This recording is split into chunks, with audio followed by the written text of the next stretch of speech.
lost it. It must have ducked under the radar screen. Yes. I want it found. Well, we've done pretty well. Moonbase have destroyed 3, and 2 have been shot down in the atmosphere. One unlocated UFO is one UFO too many. Find it.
This your car, miss?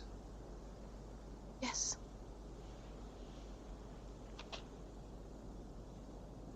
Not a very clever way to park. I don't remember. Anyone with you? No. No. Could I see your driver's license, please, miss?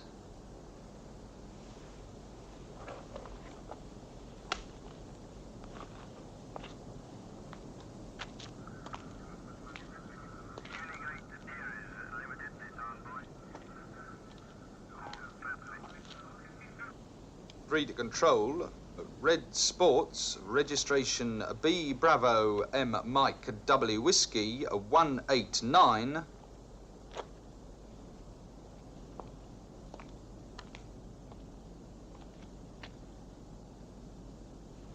Would you get out of the car, please, miss? What? Why? Get out of the car, please.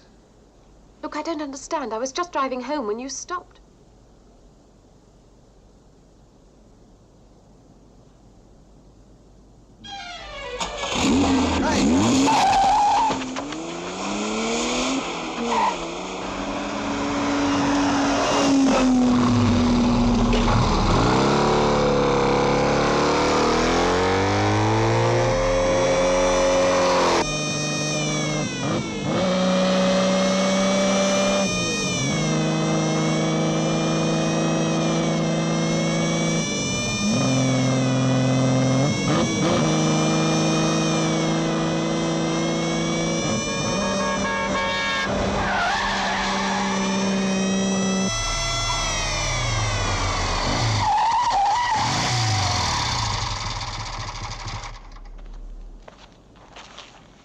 That was a stupid thing to try, miss. I think you better give me the keys. Give me the keys, please. Don't give me a hard time, miss.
This is Commander Straker.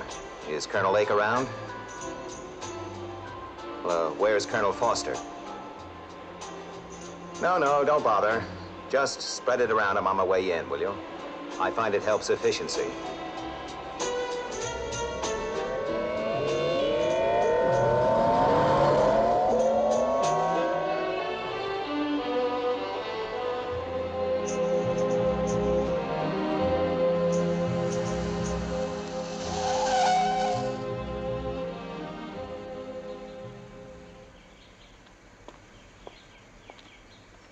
What's the problem? I wonder if you could give me a lift. Why? What's the matter? My car doesn't seem to want to start. Well, I live just a little way down this road. If you could, All right. Jump in. Thank you very much.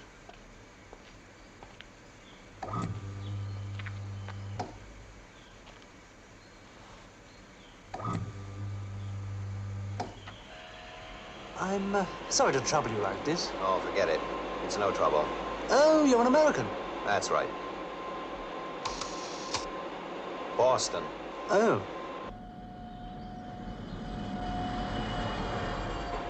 I find most Americans are very, mechanically minded. Oh? I'm not, I'm afraid. Well, take my card. It's probably just a lead or wire or something like that.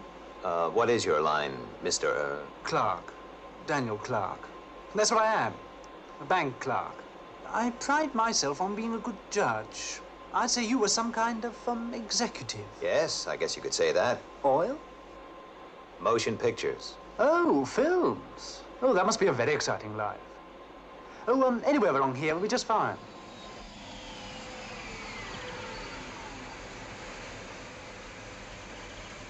I live over there, just beyond the wood. Well, there we are, Mr. Clark. Thank you very much. Don't mention it. No trouble at all. I appreciate. What's the matter?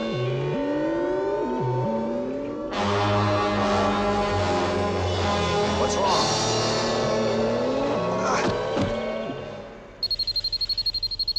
Commander Straker's car, sir.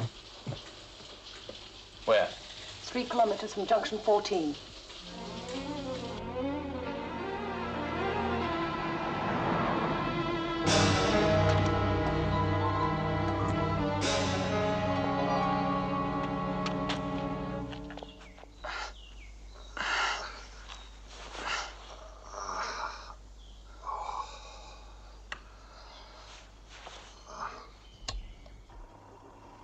How does it feel? Like it's just been shaken by an angry orangutan. Well, I'm afraid you will live, Commander. Thank you very much, Doctor. Paul, what have we got? Daniel Frederick Clark, age 44, works in a bank, married with 2 children. Nothing else? No criminal record. Not even a traffic indictment, nothing. A solid, law-abiding citizen, Mr. Average. We'll find out more when we pick him up. Well, Mr. Average threw me across the car like a rubber doll. Yes, there are certain psychiatric conditions that can impart tremendous physical strength for brief periods. Tensions, stresses of one kind or another build up and finally explode. Maybe you should take a few days off. Morning, sir. No, I'm fine. How are the new interceptor pilots shaping up on Moonbase, Paul? How soon should they be ready? Well, they should be ready in a month. A month, nearer 6 weeks. Thank you, Lieutenant. Colonel Foster, I want you to read that. What is it? An ultimatum. Notice is hereby given that unless the terms herewith are... First, the Fairfield Tracker Station, and then Skydiver 3 will be destroyed.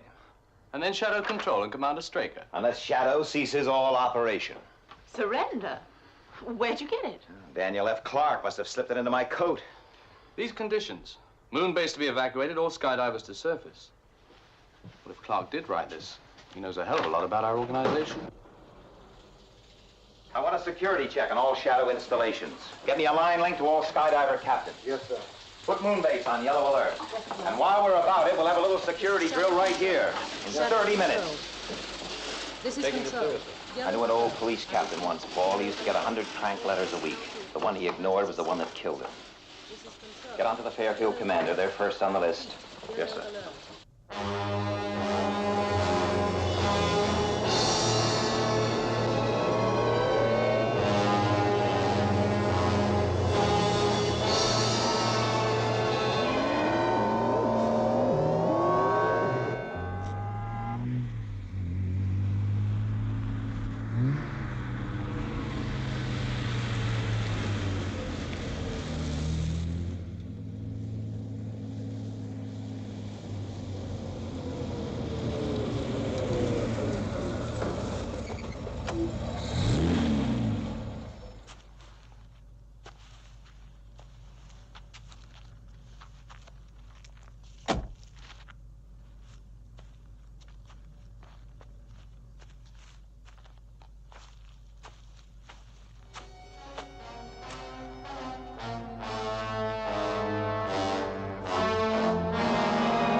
What is it? Perimeter fence, sir. Section 4. Get someone out there. Get some men out of the fence. You men, come with me. You two take the other section. Bring that jeep over here.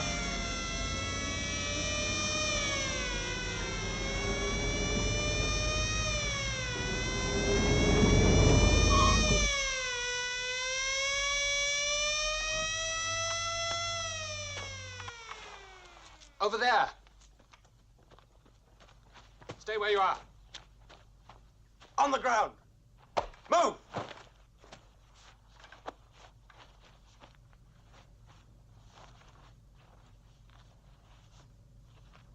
Right, on your feet. Up. Come on. Hands over your head. Get to the jeep. Move.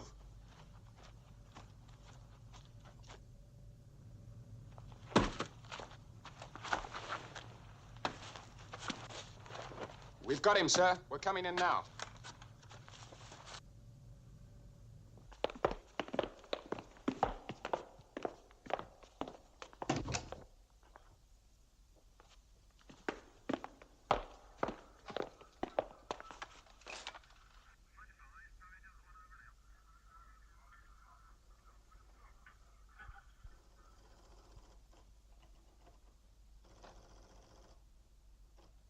Has he been cleared by security control?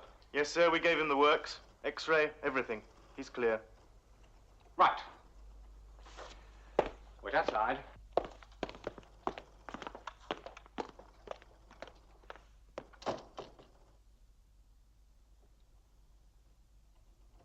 What's your name? Clark. Daniel Clark. But I seem to be a little confused.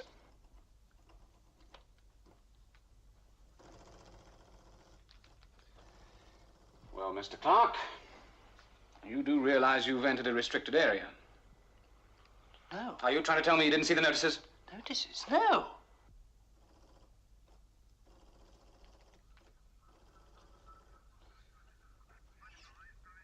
Do you own a typewriter? No. No, I don't. Oh, I see. Guard! Lock him up somewhere. And get me a security line of control. Listen, I really can't remember how... Just keep walking.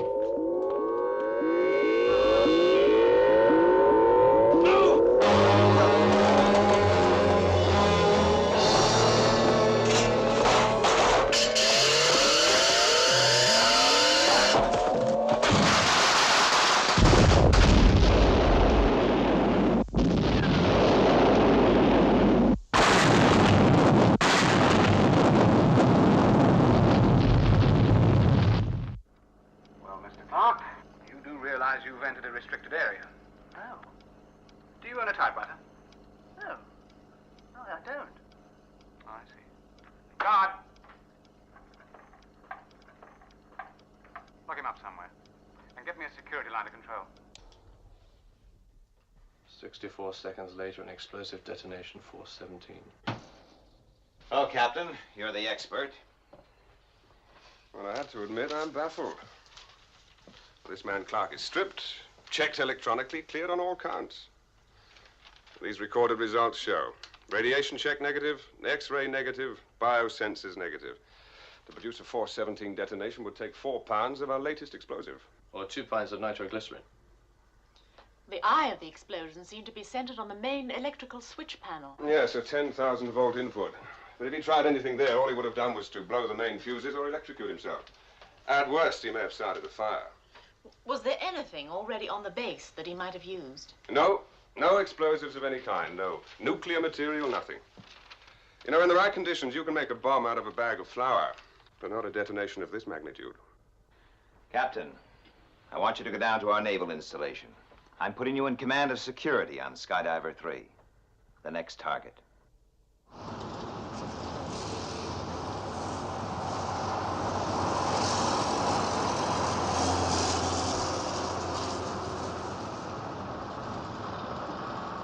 We'll need to take this section down another 3 meters. We won't be able to get near it till the end of the week. End of the week? Already. What? I said we're behind schedule as it is. Look, what you have to do is...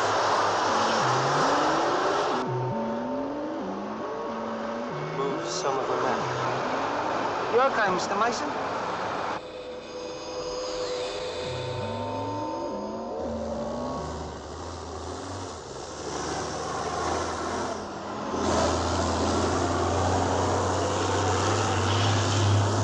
Get out of the way! Get out of the way!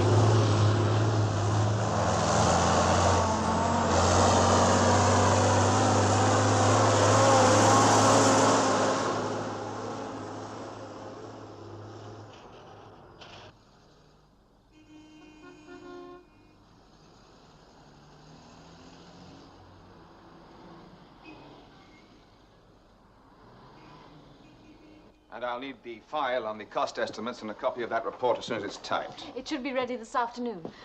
Oh, I made the reservations in Geneva. Good. Tickets? In your briefcase, sir, with the traveler's checks and cash. Thank you. That seems to take care of everything. Just finish that report and get me those couple of calls. Yes, sir. And cancel all appointments for me on Friday. I'll speak to the accountant first.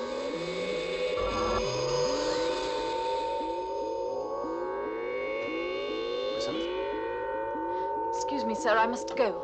Are you all right? I have to leave. Well, I don't understand. Is anything wrong? I must go at once. You don't feel well. Come and sit down.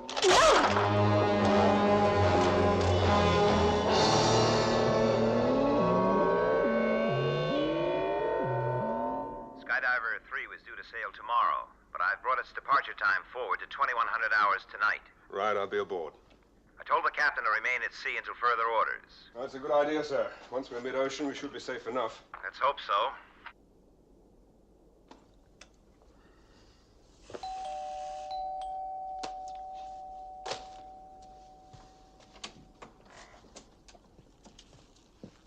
Hey! What do you think you're doing?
Commander Straker for you, sir. Right. I just want to check on your departure time, Captain. We make 2100 hours all right, sir. Have you, searched the ship? Yes, sir. We've been over her with electro scanners top to bottom. That's fine. Well, good luck, Captain. Well, there's nothing more we can do except wait. Well, isn't there, Paul? I seem to recall an unlocated UFO. I want it found. Yes, sir.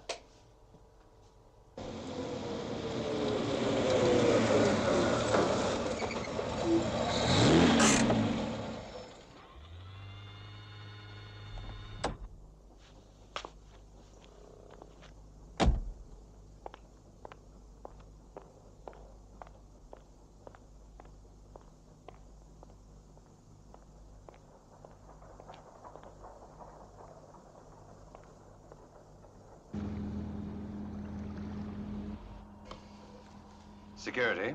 Captain Lauritsen's here. Good. We're expecting him.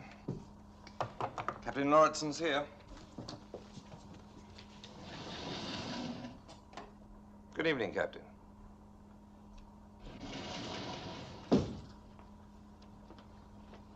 May I have your pass, please, sir?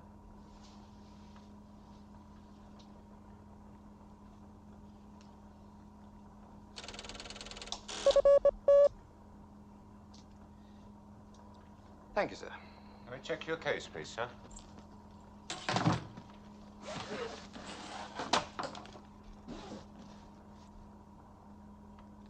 Traveling lights. Fingerprints, please, Captain.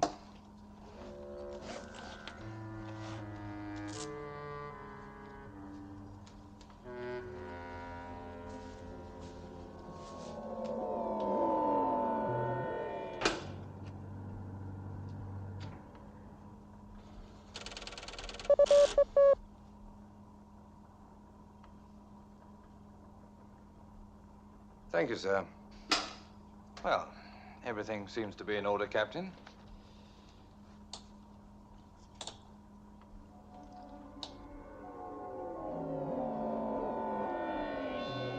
Go right ahead, sir. They're expecting you on board.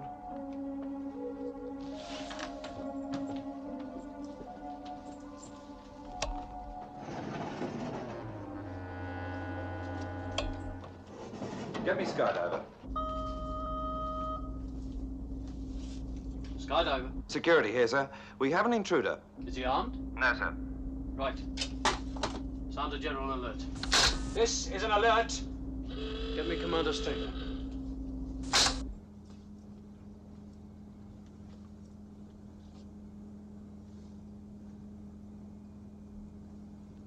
Voice print identification. Request voice print identification. You have 5 seconds. Voice print negative. Where is he now? In the voice print trap. Get that submarine out to sea. We'll be underway in a couple of minutes.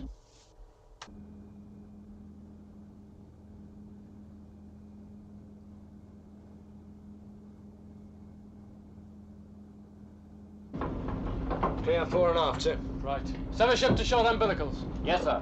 Sever ship to shore umbilicals.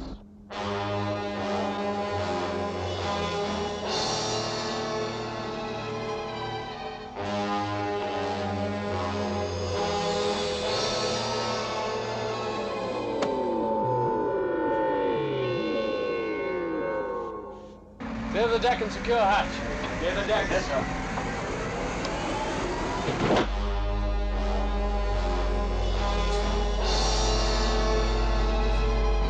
And secure, sir.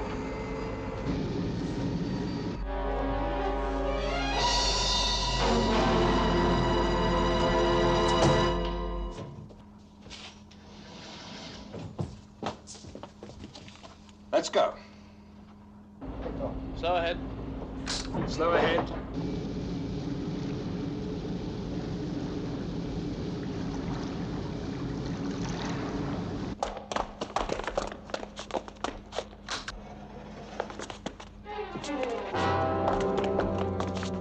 Check it.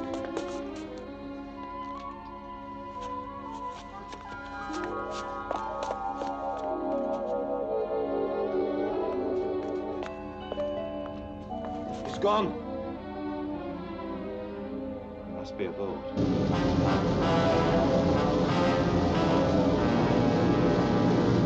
What? How? We don't know exactly. It seems he forced the security doors.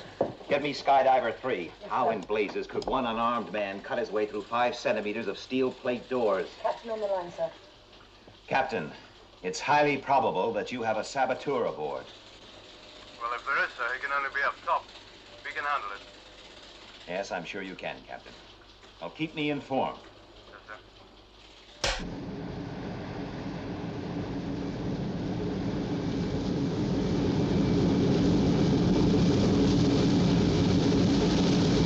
Break out the small arms. Yes, sir.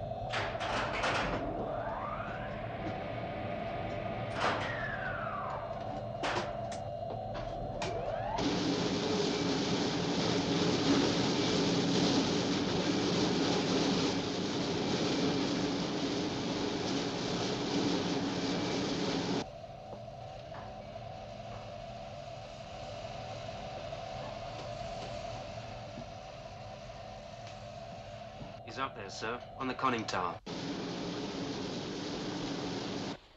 Out of the question. But, sir, we can open the hatch and rush him. I said no, Captain. Have you reached the safe dive area? Yes, sir, just about. Then take her down. Sir? I said submerge. Commander, there's a man up there. One unarmed man. Captain, I gave you a direct order. Take her down. Dive, dive, dive! Flight 1 and 2.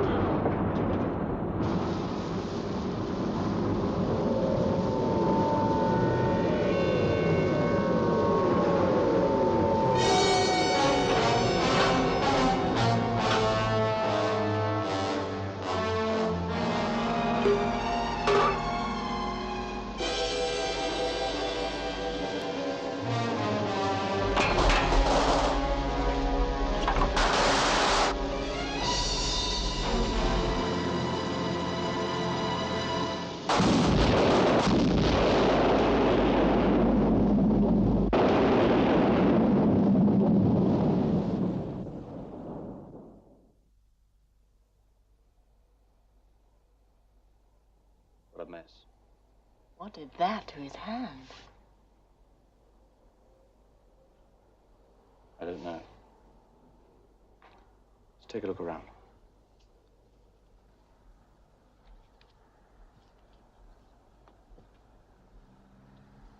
Paul?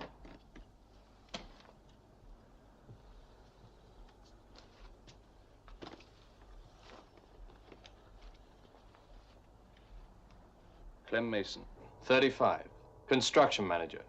Suddenly walked off the site yesterday afternoon. No record. Another Mr. Average. It doesn't add up. He kills Loritzen, tries to get through the security net, is discovered, gets caught in the voice print trap, and then gets out through tungsten steel doors.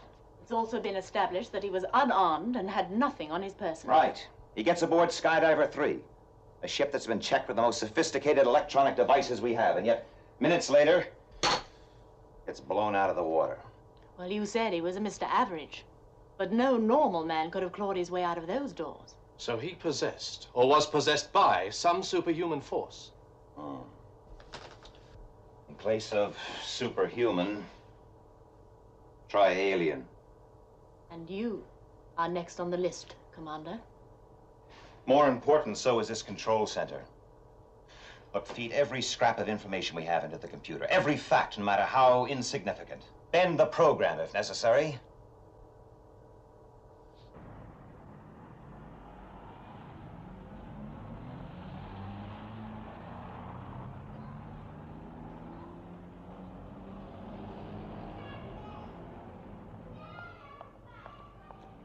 Morning. Hello.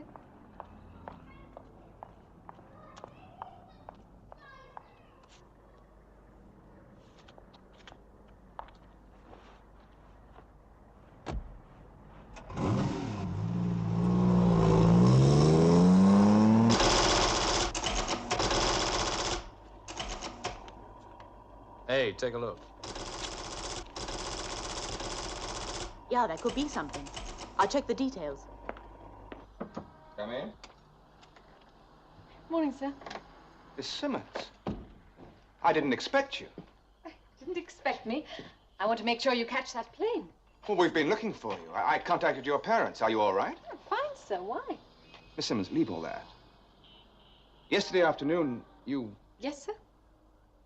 I think I ought to call someone. A doctor or... I wouldn't do that if I were you. Yes, that's right. Immediate. We may have something. Good. Clark and Mason live in the same area. The computer's come up with a police report that could fit. 2 nights ago, a patrolman was brutally murdered and left on the side of the road. The police surgeon states that extraordinary, almost inhuman strength was used to strangle him. Now, the time of death was put at 2200 hours. The patrolman reported in at 2154. He was checking out a car apparently abandoned by the roadside. We checked the registration of that car, and it belongs to Miss Linda Simmons, who lives less than a mile from Mason. We have her address, and we know where she works. Well, it's the best lead we've got so far.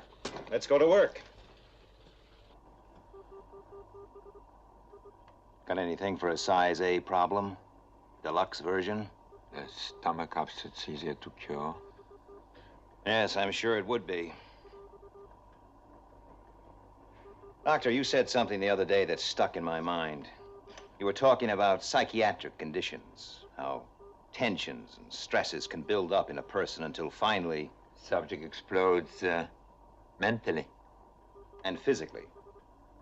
Yeah, I have a theory. But I must warn you, it's pretty wild. Go ahead, Doctor. Try me.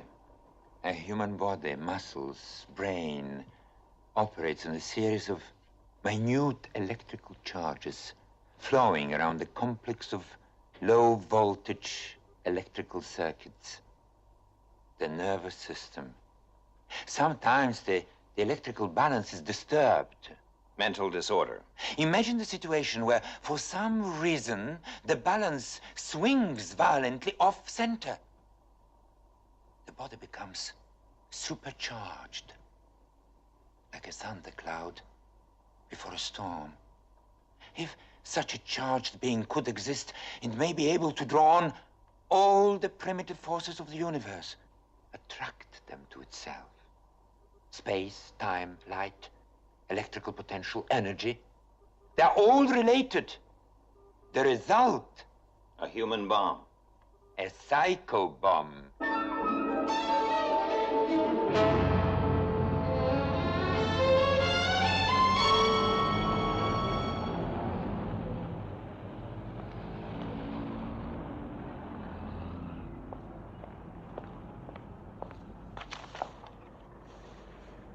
Foster to control. I've just checked Miss Simmons' apartment. She's not there.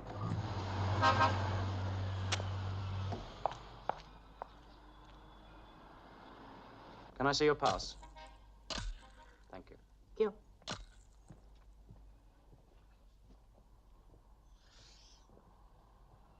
What happened? A man's been killed. Who did it? We don't know yet, but whoever it was beat his head to a pulp.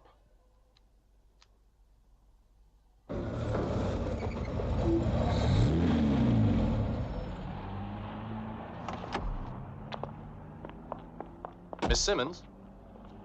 Yes? My name's Paul Foster.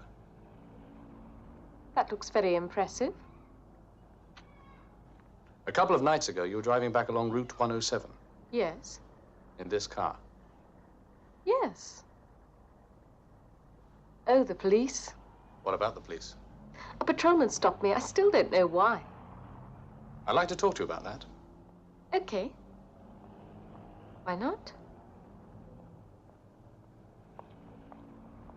Let's take a walk. Paul, it looks like Miss Simmons is it. She must be considered highly dangerous. Paul? Come in, Paul. Come in, Colonel Foster.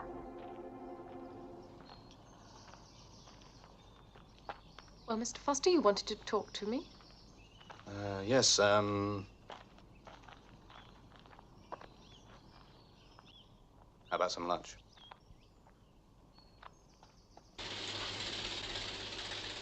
Well, the UFO's been in the Earth's atmosphere nearly 48 hours.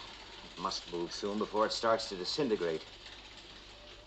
Let's concentrate the search area here. Yes, sir. The mobiles are moving in now, sir. Good. What about Foster? Still can't contact him. Been in the office at all today? How do you know I work in an office? We have our methods. No, my boss is flying out to Geneva. He's a big man. You don't like him? Yes, I think he's sweet. I always call him Sir. Look at the fish. There's a big one.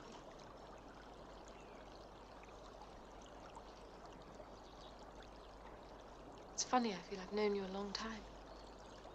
4 hours.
search still negative, sir.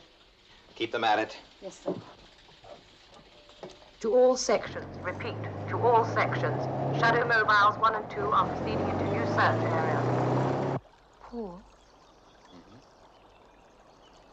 Why did you come to see me? I don't know. Maybe it was your personal magnetism. Seriously, why all the questions? Routine. Just routine? There's nothing to worry about.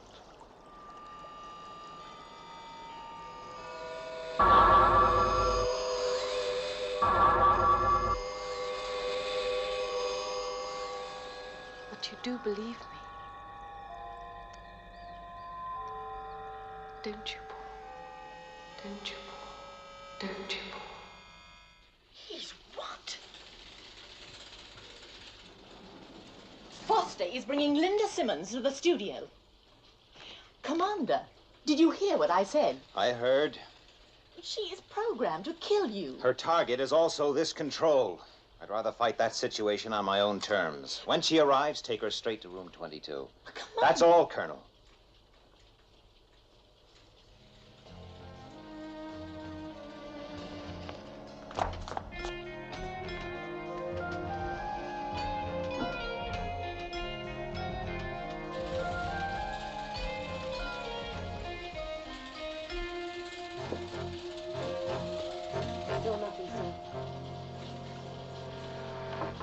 This is Commander Straker to all mobiles and search aircraft. It is imperative, repeat, imperative, that the UFO be located as soon as possible. Commander. I can't explain why I did it. I believe she's innocent, but to bring her back here... Forget it, Paul. In the end, it was my decision. Where is she now? In 22. Who's with her? Colonel Lake. Now, don't give me I don't know. I want answers. Why did you kill your boss? I didn't. And the patrolman, why? I just don't understand what you're You talking put your hands round his throat and you choked the life out of him. Stop it. You pressed and pressed. Stop it! Stop it!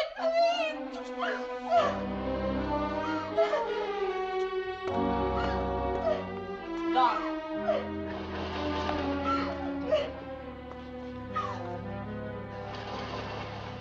Still can't believe it. That she could cave in a man's skull with her bare hands? A psychobomb.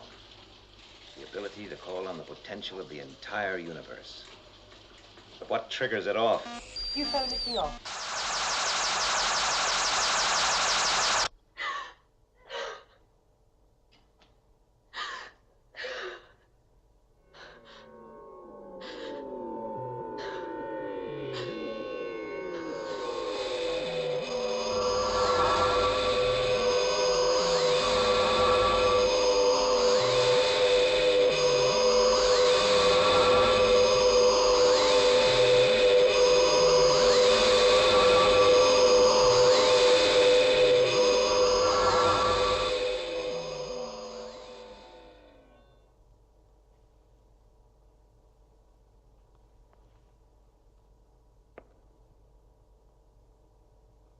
Stay back.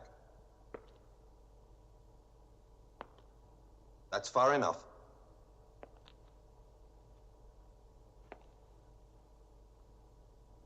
I said that's far enough. One step more and I'll fire. Area 4 green. Ground radar have it on positive track. Sky 4 to control. Have UFO on radar. How far? In range in 3 minutes.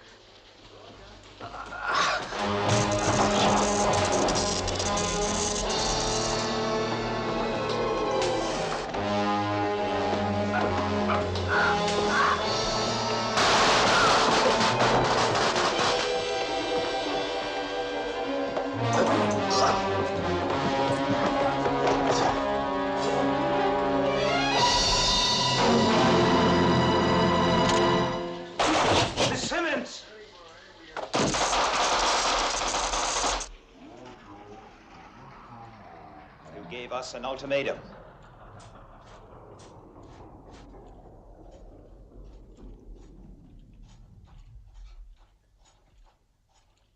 Surrender. Surrender, Shadow.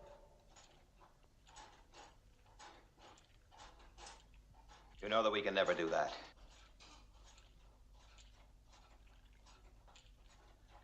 You have no alternative.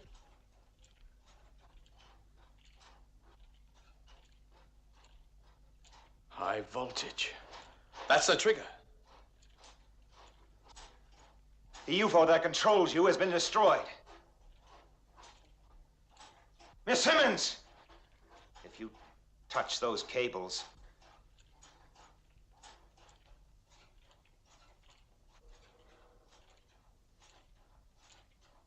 Surrender.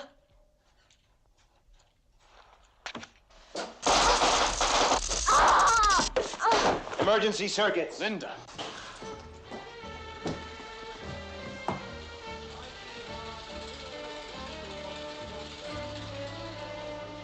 UFO destroyed. Returning to base. How did you know Skyfall got that UFO? I didn't.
Skipper, Ellis here. You better come up and have a look. There's something alongside. Probably one of the latest kind of submarines. All right, be straight up.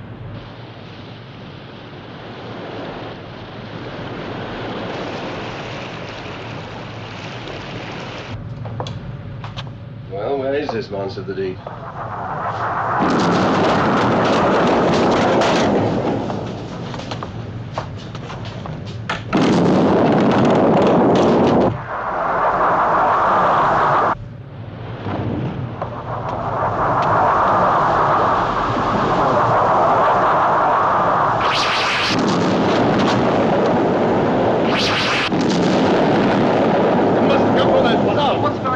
What's been hit? I don't know. Get some men onto that fire. You all right? Get some men onto that fire. You all right?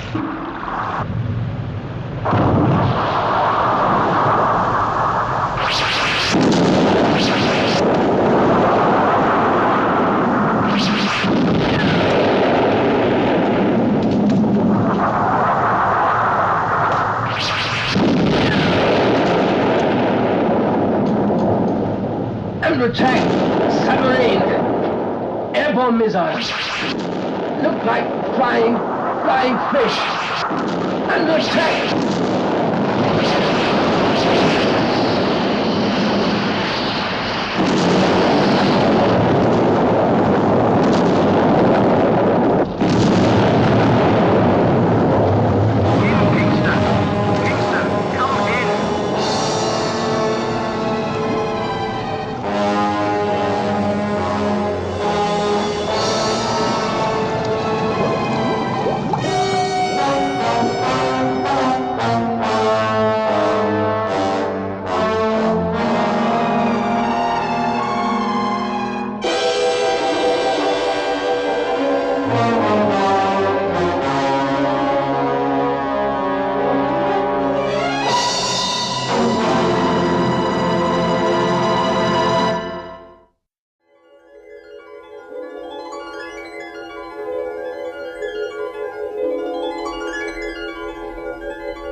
I found this place last year on a cycling holiday with my wife. Thought it'd be a good idea to contrast the modern methods of fishing with the old. Look at that. Could be back in the 17th century. It's good. Very good. Look at the texture of that brickwork. Hundreds of years in it. Most of those boats are over 50 years old. Really? Don't build them like that nowadays. No. It's uncanny. These men work purely by instinct. No equipment, just years of experience handed down from generation to generation. And the amazing thing is that only 2 hours before this, our underwater detector reported nothing in the area. Mayday, Mayday. Deep Space Probe 87 calling. Deep Space Probe 87 calling. Control receiving. Come in 87. 25 UFOs mapping. Concentrating in area NML12. We have been seen. 3 UFOs approaching. Taking evasive action. 87. Come in. Come in. 87. Can you hear me? 87. Come in.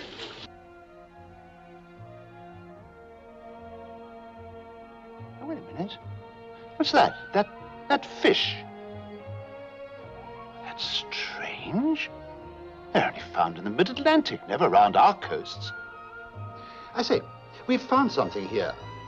Did you notice that fish? Have a frame taken from the negative of that shot and have it blown up as soon as possible. Right. I'm afraid you'll have to excuse me. Well, I was so intrigued with your picture that I nearly forgot I have an appointment to meet the backer of our next film, and I'm already very late. I quite understand, Mr. Straker. You have a very good film there. Thank you, Mr. Straker. Get an underwater cameraman down there first thing tomorrow morning. I think we may have a very interesting new dimension to this film. Deep Space Probe 87 has been destroyed. They saw a build-up of UFOs in area NML12. NML12? That's only 4 hours away. I've alerted all stations. Good. Mass UFO attack. Our defense screen will knock out at least half of them before they even get into the Earth's atmosphere. Doesn't make sense. Maybe they expect to get them all through. No, they know that's not possible, unless they've got something else up their sleeve. Look, Put Space Observation Platform Watchdog in that zone immediately. Computerize every scrap of information it sends in, no matter how small.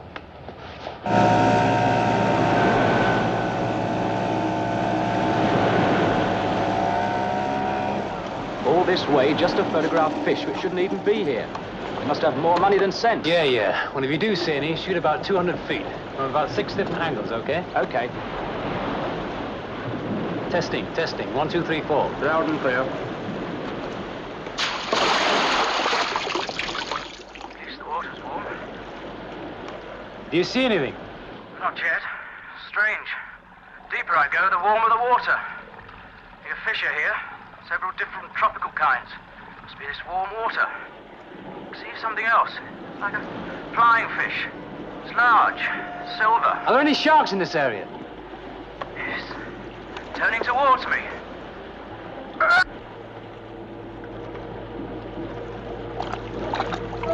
Here, give us a hand. Come on, give us a hand.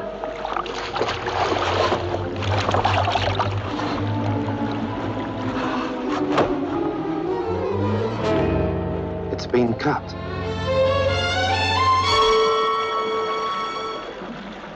And you say that he was photographing fish? Yes, a species peculiar to the mid-Atlantic and never before found off the coast of Cornwall. Did anyone check to find out about sharks in this area? I did, personally.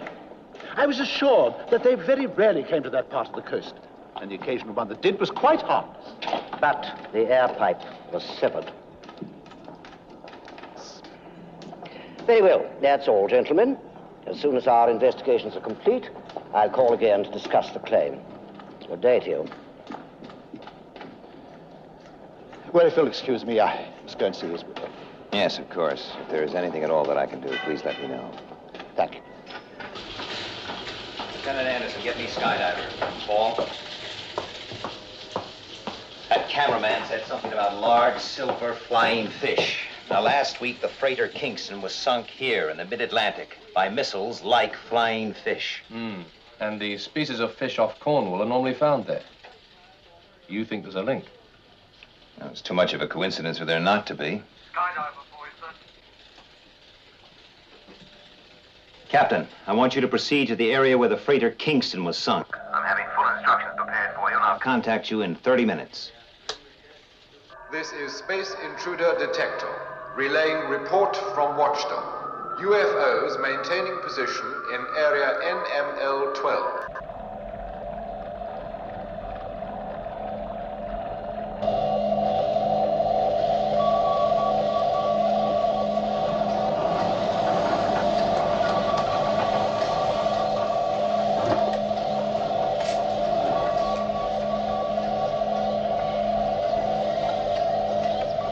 Take it down to the seabed. Let's have a look around there.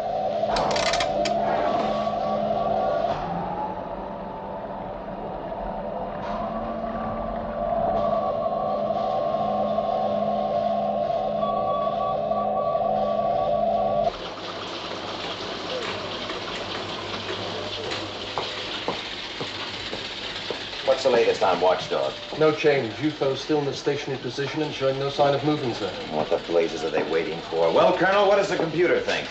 Well, with so little information, it's reluctant to give an answer. But when I insisted, it said they're either waiting for A, reinforcements, B, bad weather to negate radar, or C, non-operations of defenses, namely shadow control. Well, we know there are no signs of reinforcements, and the weather forecast for the next month is excellent, and Shadow certainly won't cease operations.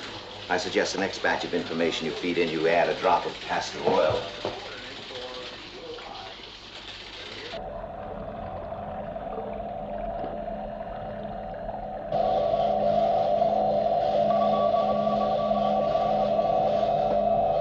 How's the water temperature? 15 degrees higher than the surface. Still rising. Maybe the volcano's active. No, we checked that. Get shadow control. Yes, sir. Skydiver for you, Commander. Thank you. Yes, Captain? We're in the search area. Thought you ought to know. Water temperature near base of volcano 30 degrees higher than normal. I see. Well, thank you, Captain. I'll call you back in a minute.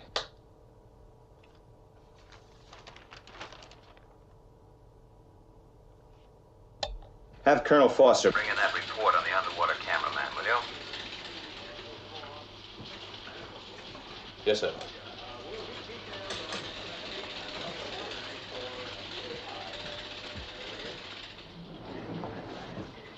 Thanks.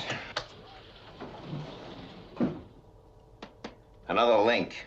Listen to this, Paul. The deeper I go, the warmer the water becomes. Get me skydiver. Take a look at this, Paul. The deep water around that volcano is a lot warmer than it should be. Skydiver. Captain, I want you, by using your temperature gauges, to follow that stream of warm water. Try and find out where it leads to, and if possible, what's causing it. Report back to me every 15 minutes. Very good, sir. You know, I have an idea. They'll finish up just about here. Cornwall. Yes, and the fish followed the warm water. Exactly. Lieutenant Anderson, what's the latest on Watchdog? Lieutenant Anderson is on 24 hours leave, sir. Last report from Watchdog via Sid received 3 minutes ago. No change. Thank you.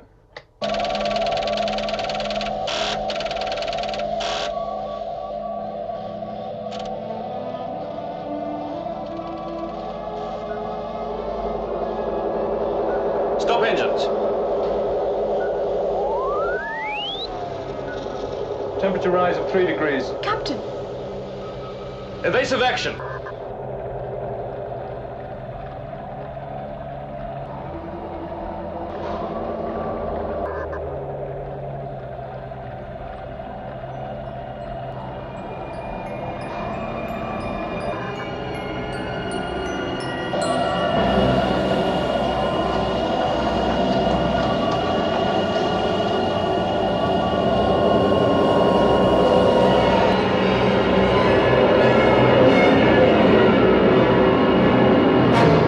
Periscope depth. Slowly. Aye, sir.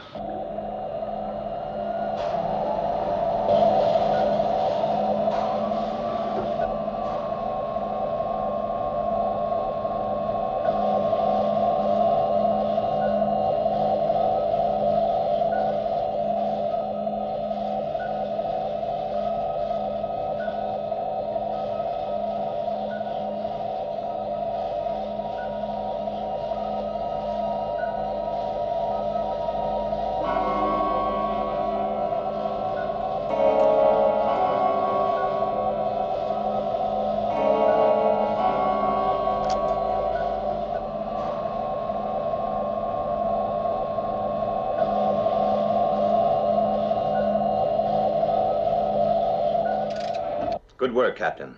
Resume your original search. Oh, and Captain, watch yourself.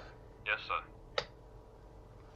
Well, it seems a UFO has been using that volcano as a front door to the Atlantic.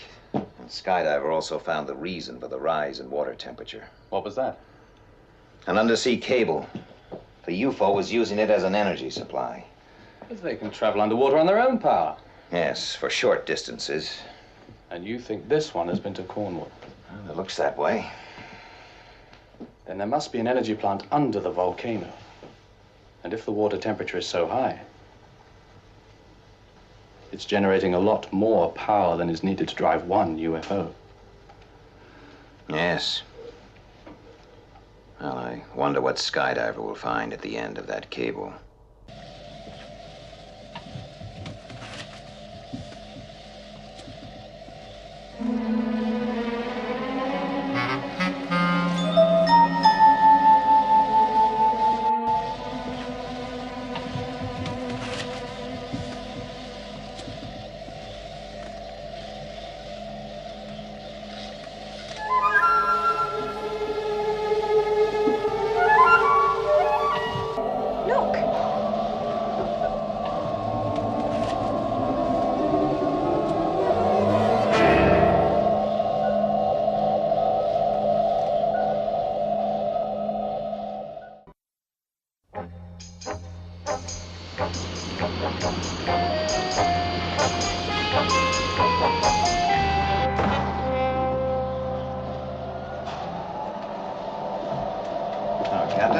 What's the news? Nothing, sir. We've been right round it, but it appears to be completely smooth. Any sign of an entrance? Not as far as we can see. Let's go down and have a closer look. Dive. Lieutenant? You know Colonel Foster. Well, I think a cup of skydiver coffee would be just great. Come on, Paul, let's get our water wings on.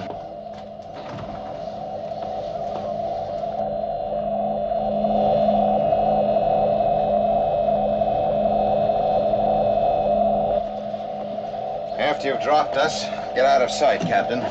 We'll rendezvous back here in 45 minutes. Yes, sir.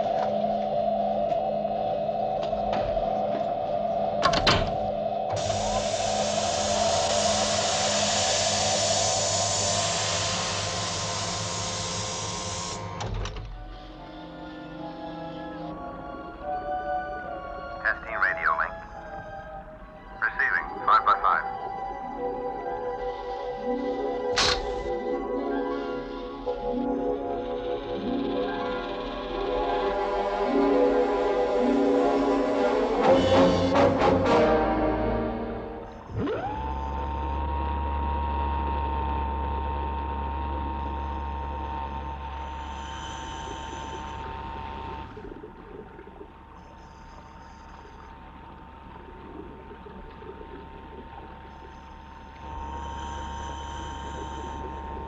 There it is.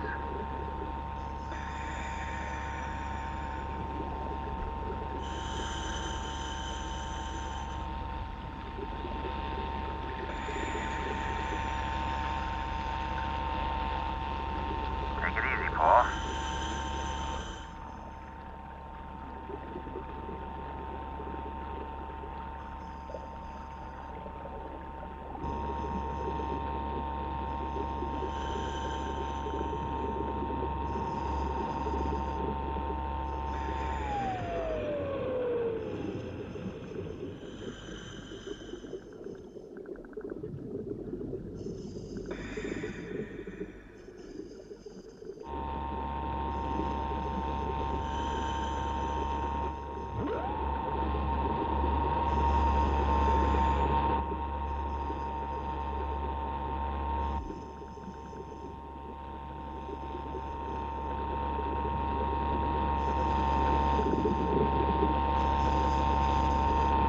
I found something. Around this side. Okay, Paul. Lead the way.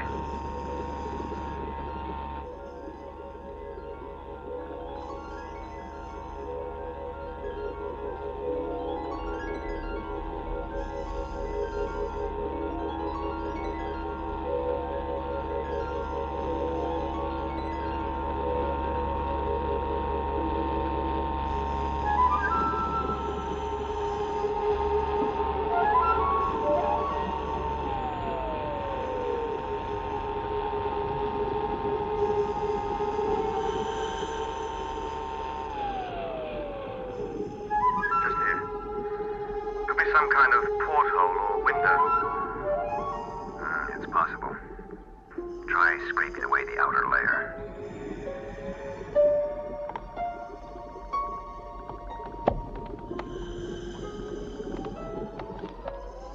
It's coming.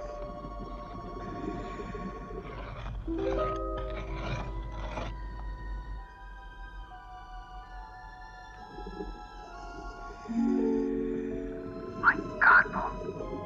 It's Anderson. It can't be. Well, see for yourself. It's Lieutenant Anderson.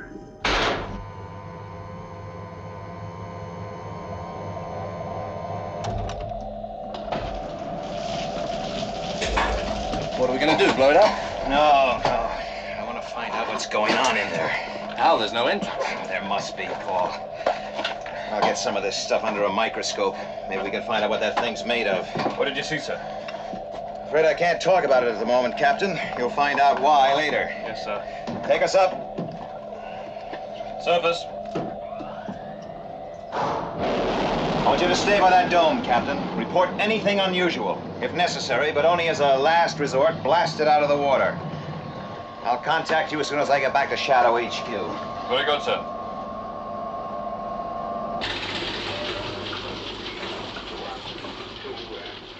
Anything from Watchdog? No, nothing, sir.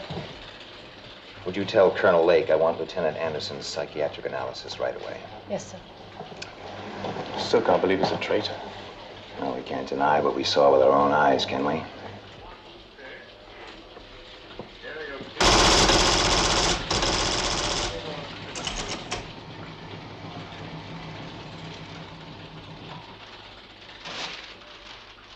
Answer to question 1.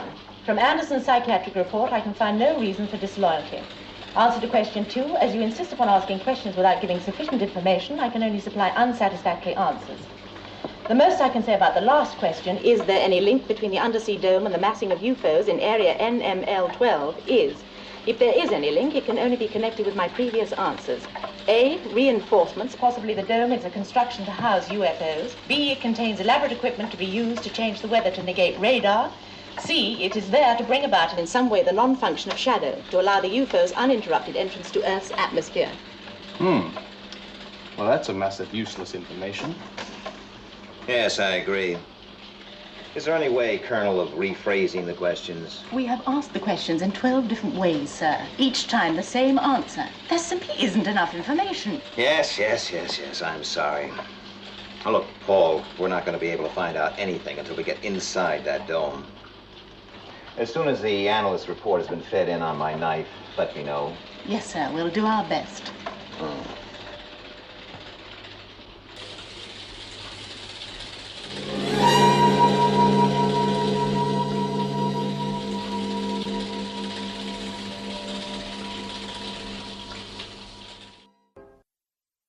I don't know what you're talking about. What were you doing in that dome? I don't know what you're talking about. What were you doing in that dome? What dome? The dome we saw you in. We saw you in that dome. You couldn't have spent the last 24 hours at home. Witnesses. I told you I was by myself. What were you doing in that dome? I don't know anything about any What were you dome. doing in that dome? Oh, there's no sense wasting any more time, Paul. Doctor. I was never in any dome, whether you saw me or not.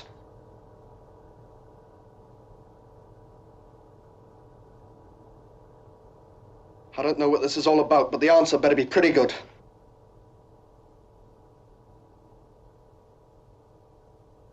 How long, Doctor? Another 5 seconds.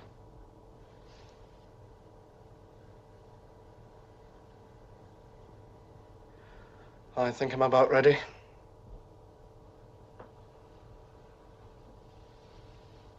Now, what were you doing in that underwater dome? I don't know anything about an underwater dome. Where have you been for the last 24 hours? I've been at home by myself. Did you sleep? Yes, I slept. Did you lock the doors? Yes, I locked all the doors. Why? There have been burglaries in the area. Have you ever been to Cornwall? Never. Look, Doctor, is there any chance he's resistant? No. This drug is infallible. Another shot.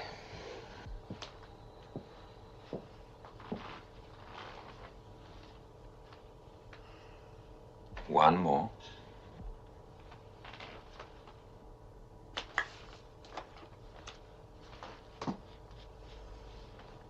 Sorry.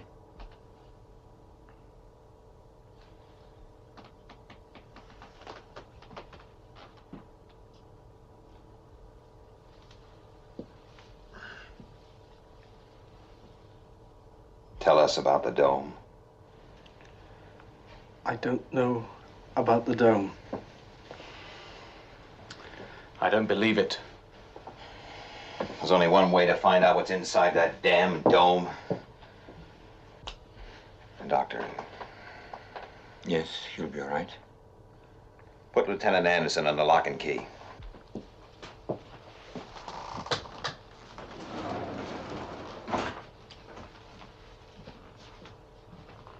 This is Sid.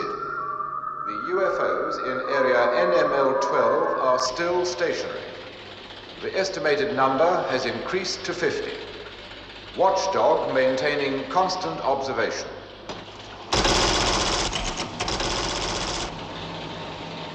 The deposits on your knife indicate that the substance from which the undersea construction is made is of a molecular structure unknown to us. But my conclusion is that the entrance could be made by pressure. The rupture would be self-sealing. Thank you, Colonel. I hope the answer's satisfactory, sir. Colonel Lake, look, I do understand the problems, and the answers are satisfactory. Thank you, sir. Will you please ask Colonel Foster to get his bags packed?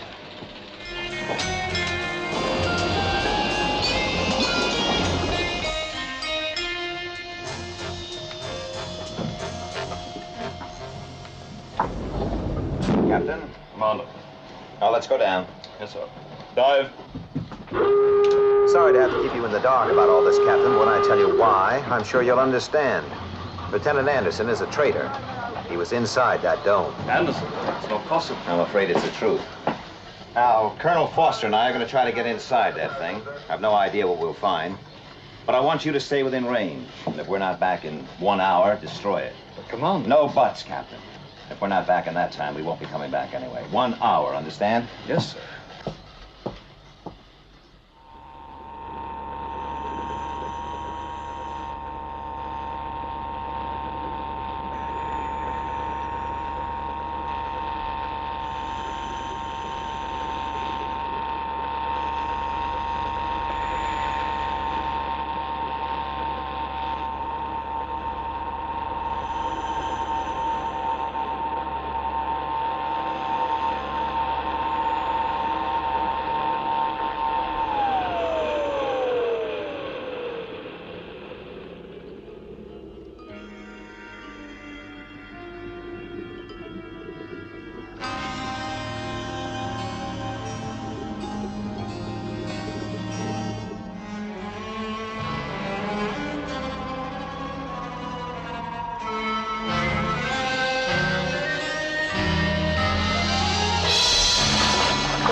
It's been a UFO.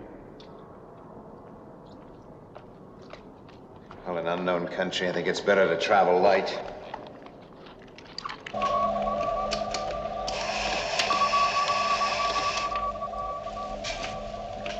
$53 minutes to go. Well, let's see what wonders await us down here.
Over to security less than 2 hours ago. Yeah, well, maybe they forgot to lock the door. Look, I'm going to try and find out what he's up to. Yeah, I'll do some investigating myself. A good idea. Look, we got 44 minutes. I'll meet you back in the equipment at 20. Right.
See anything, Paul?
Dr. Livingston, I presume.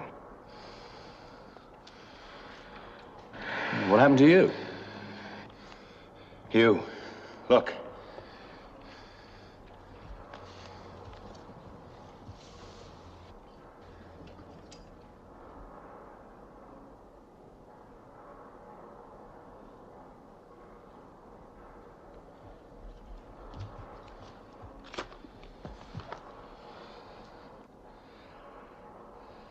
How? I don't know. I guess we'd call it some kind of plastic surgery. But why? That is the question. Anderson. Think what we've done to him. After this, we better stick together, Paul. Come on, let's hide it.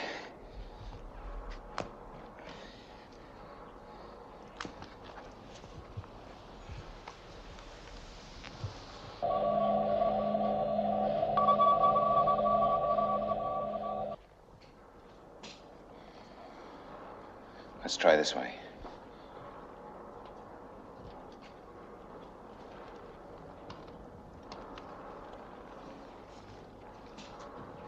As good as any.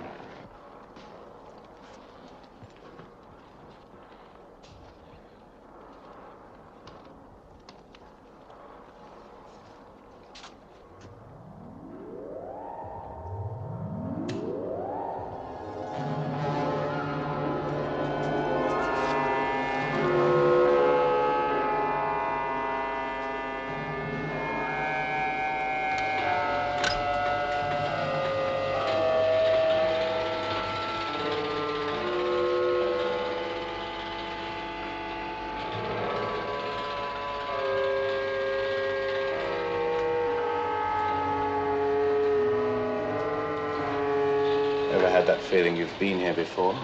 Yeah. Sure looks familiar. But why?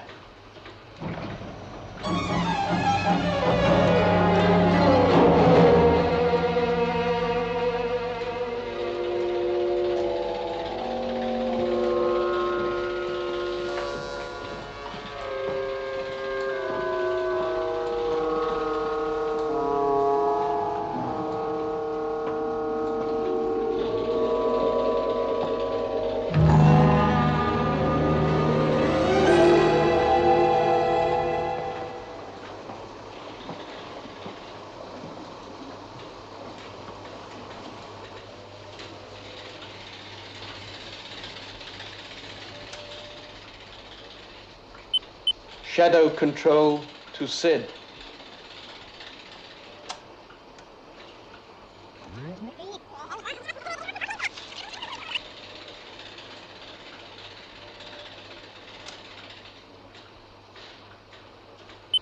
Shadow control to Sid.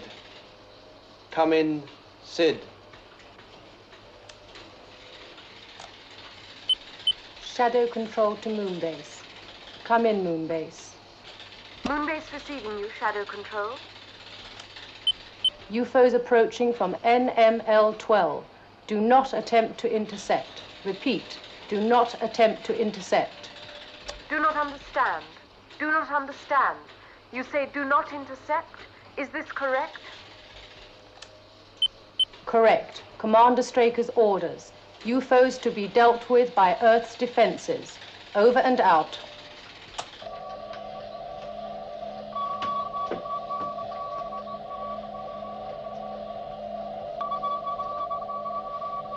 Do not understand. You say do not intercept. Is this correct? Correct, Skydiver. Commander Straker's orders. UFOs will be dealt with by ground defenses. Over and out.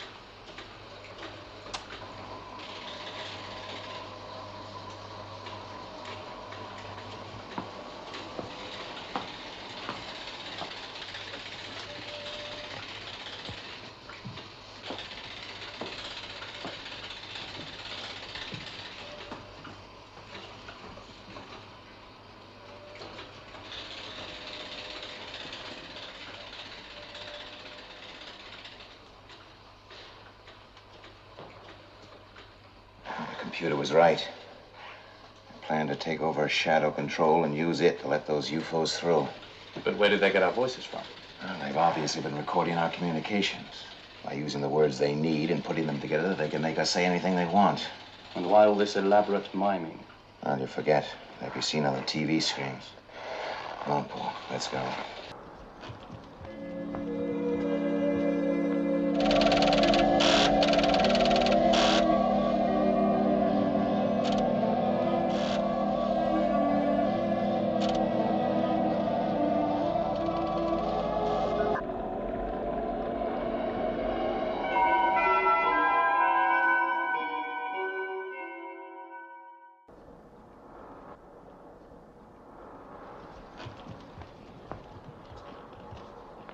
We'll split up.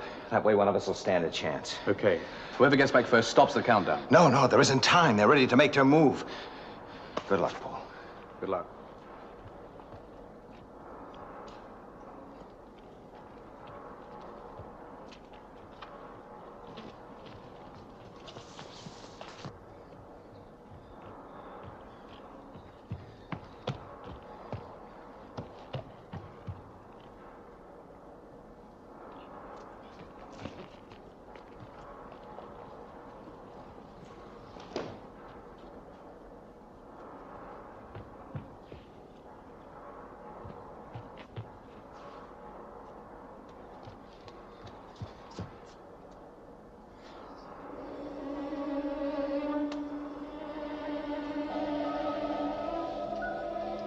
Minutes.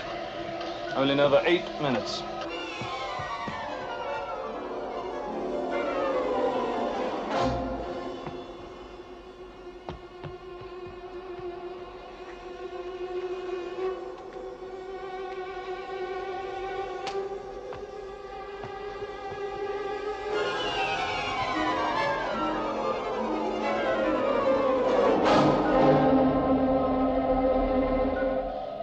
Captain!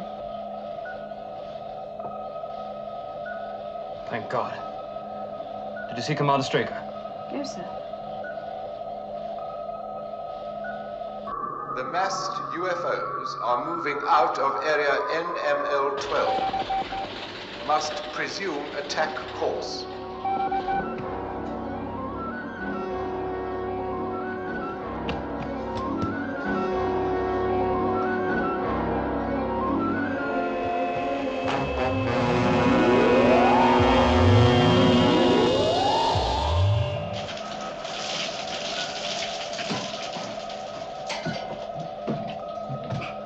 Any sign of the commander? No, sir.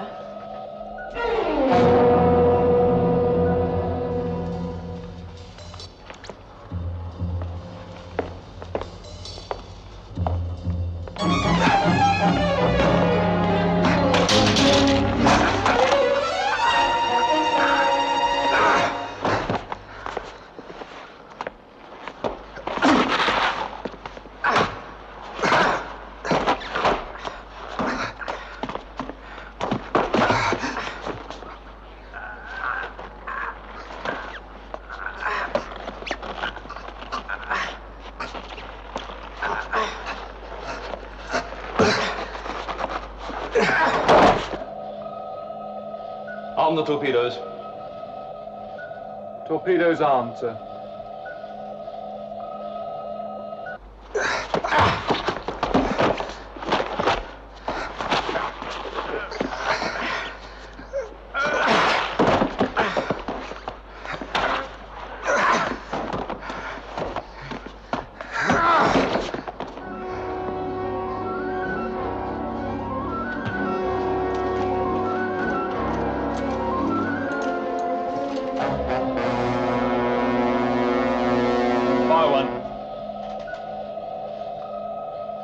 Fire one, sir.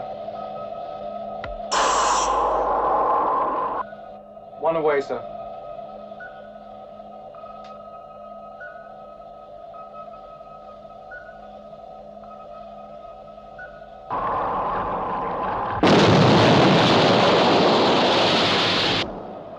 Colonel Foster.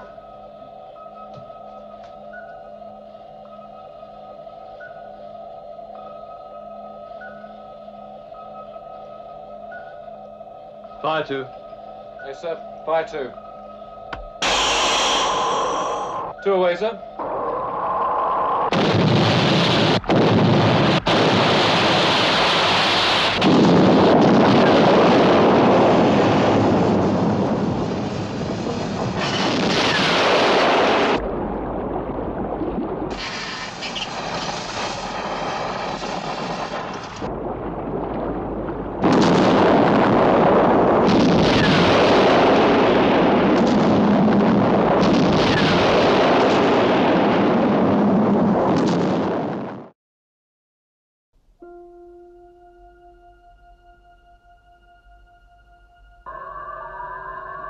UFOs now on positive track, heading for Earth at attack velocity in 2 waves.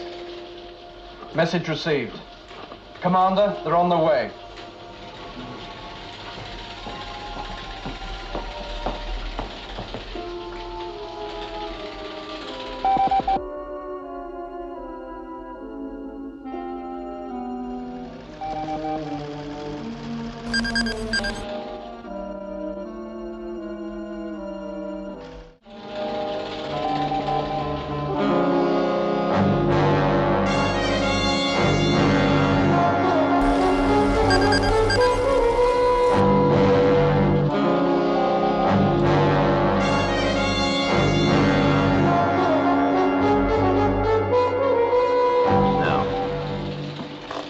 Shadow control to Moonbase.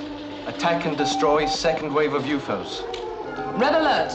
Red alert! Interceptors immediate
Skydiver.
what Shadow looked like, or what we look like. And possibly we never will.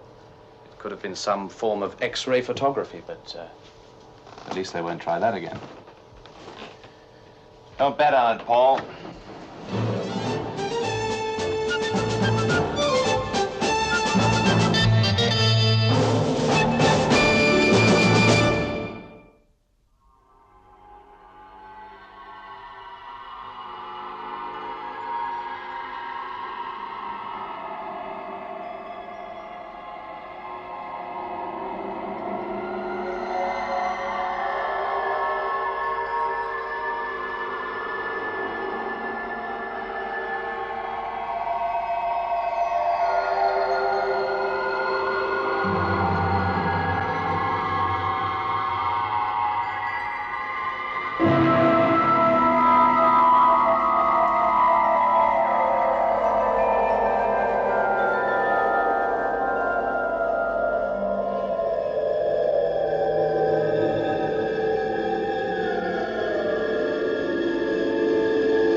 How long till lunar sunrise, Lieutenant? 4 minutes. Right. Are the interceptors ready? Yes, sir. We've been on red alert since 0600 hours.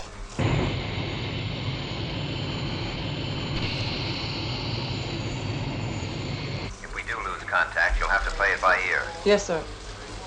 3 minutes, Lieutenant. It's a feeling of helplessness I can't take. Sunspot activity is the perfect cover for UFOs. But do you think they'll try anything?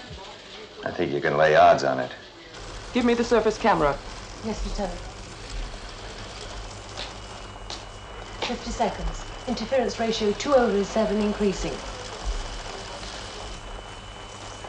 Interference level rising to critical, Commander. Right. Well, it looks like we're going to have a communication blackout. Sound of vision breaking up.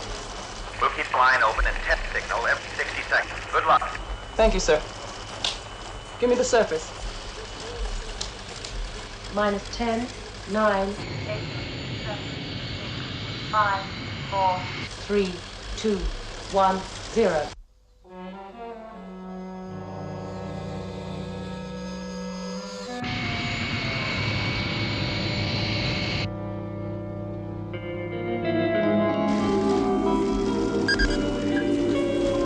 Radar trace bearing 184, range 20 miles. Camera 3.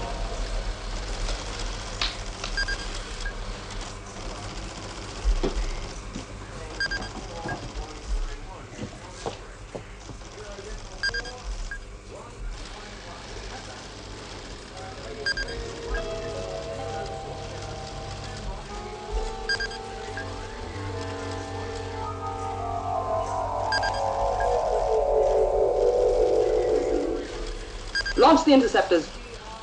Interceptors immediate launch. Immediate launch.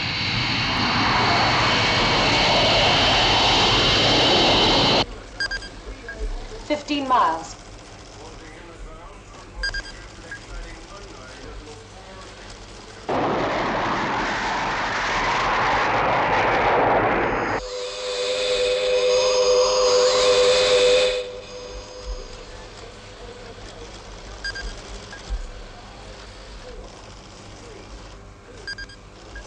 Nine miles.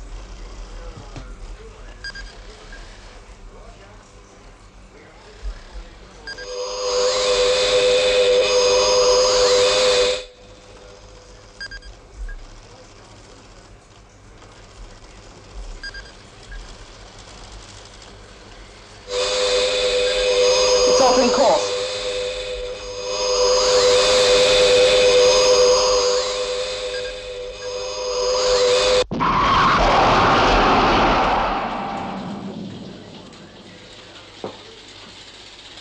Convey my congratulations to the interceptor pilots.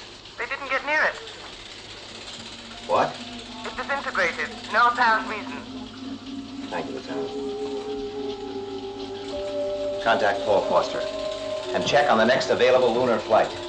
You're going up to moon base? Yes, I want to know why a UFO gets within 4 miles of moon base, then destroys itself.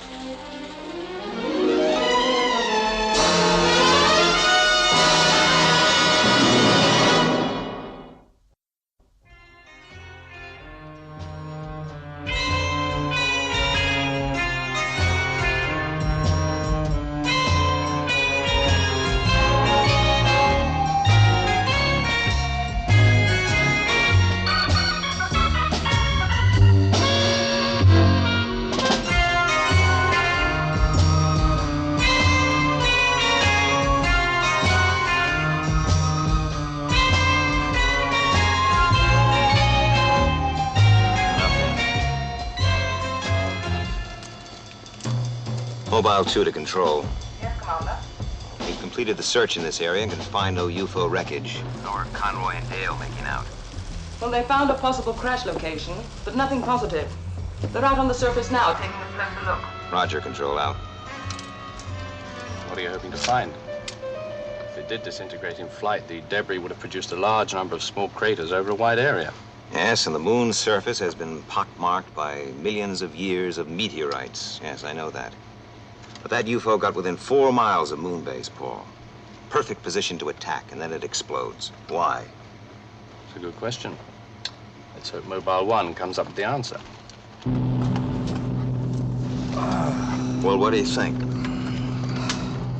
I don't know, it's hard to be sure. Straker's gonna want to know. You're in charge of this buggy, old son. Thank you. Maybe the instrument recordings will tell us more.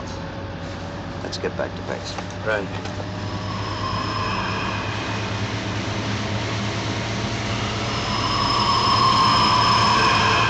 Control to 2. Go ahead, Control. Mobile 1 is about to dock. All right, we're on our way back, too. Out. Home, James, and don't spare the horses.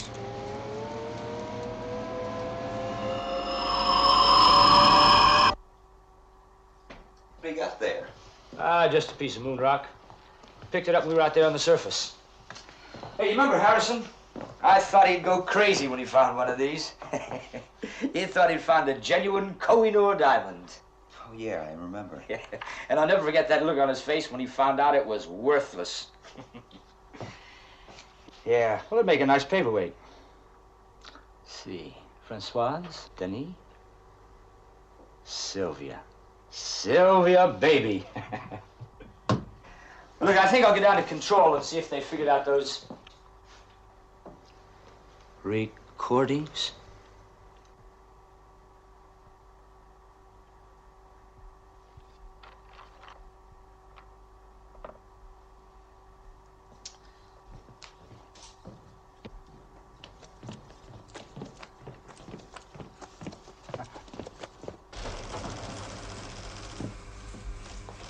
Hi, baby. Forense, terminemos. What's going on here?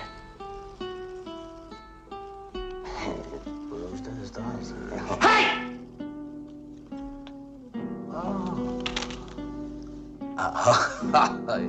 Hey, come on, you go ahead. right.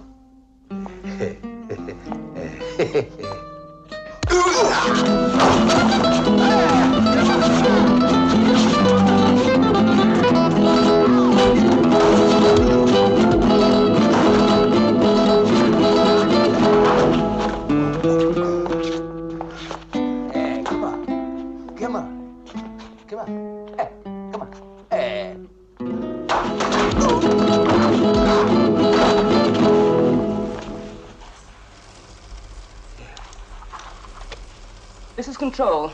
Internal emergency. Internal emergency.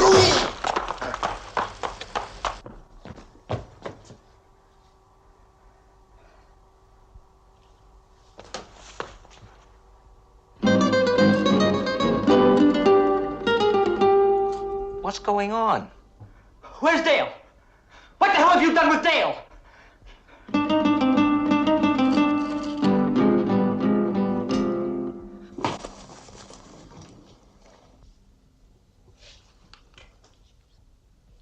Andy.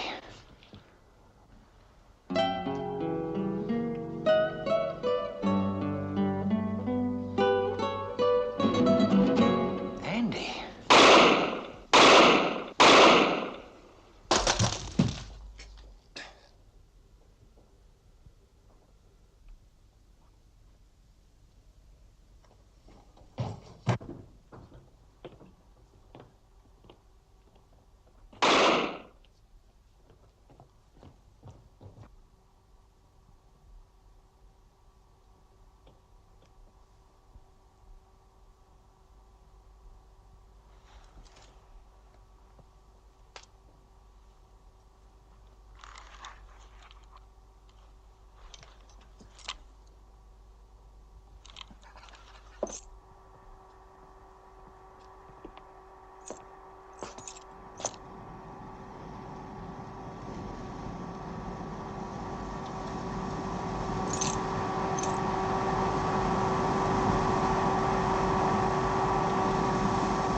Conroy.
How are you, Nina? Sit down.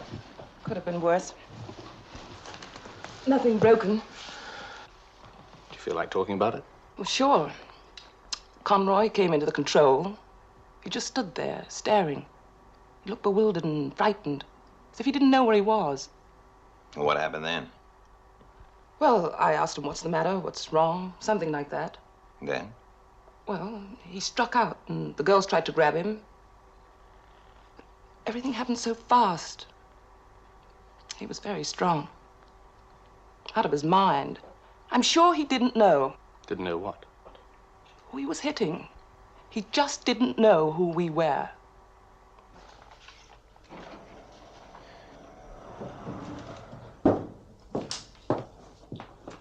Still at it, sir? Yes, and it doesn't make any more sense now than it did 4 hours ago. Everyone who came into contact with Conroy reports more or less the same thing. Look at this. Berserk. Out of his senses. Didn't seem to recognize me.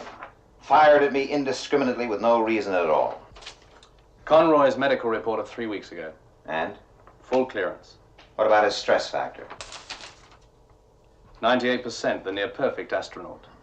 He'd been in a couple of tight situations over the years, always kept his head, never been anywhere near cracking up. Until now. We'll leave for Earth at 1400 hours, Paul. I think I know someone else who wants some answers. General Henderson. How long has he been waiting? Long enough to work up a lather. Just what I need at 8:30 in the morning. Thank you. I could always phone down with some excuse to get you off the hook. Well, can you think of a good one that might do the trick? Fire in the studio? No. It would take at least an earthquake to get one angry general off my back. Nuclear attack? That might do it if it was a big one.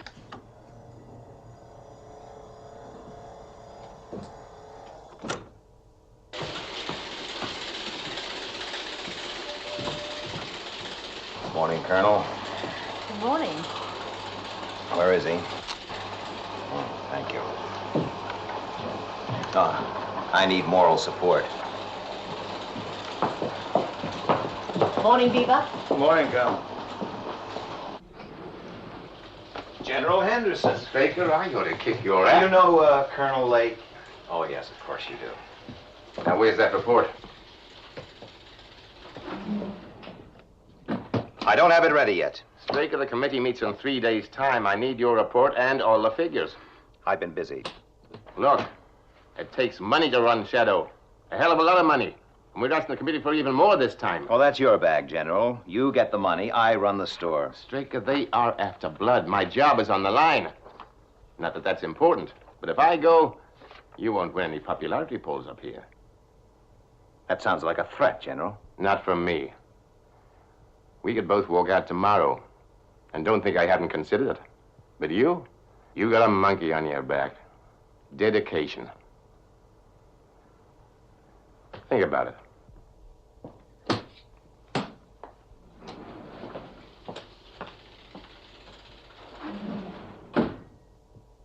You want me to reprogram the computer to get out the finance figures? He is right, you know. Yes, he's right. Sometimes being wrong right is harder. No, let the computer run. I have to know what happened to Conroy.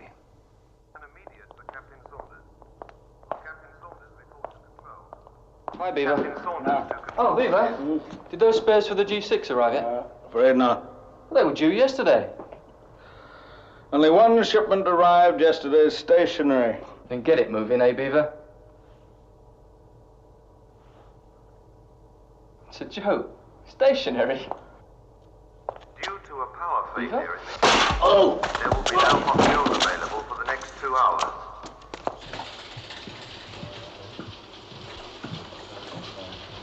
How's it going, Paul? Well, it looks like the area Dale and Conroy investigated was the UFO crash location, but we're still waiting for the computer to confirm. What's wrong? Beaver? Do you hear me? What's wrong?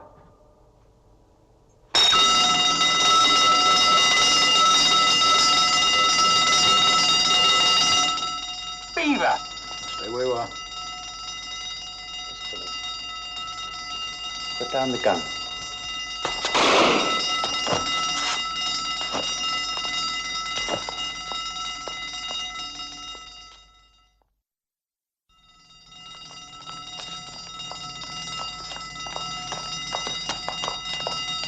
Who did this? Beaver James. He's out of his mind. Press the alarm.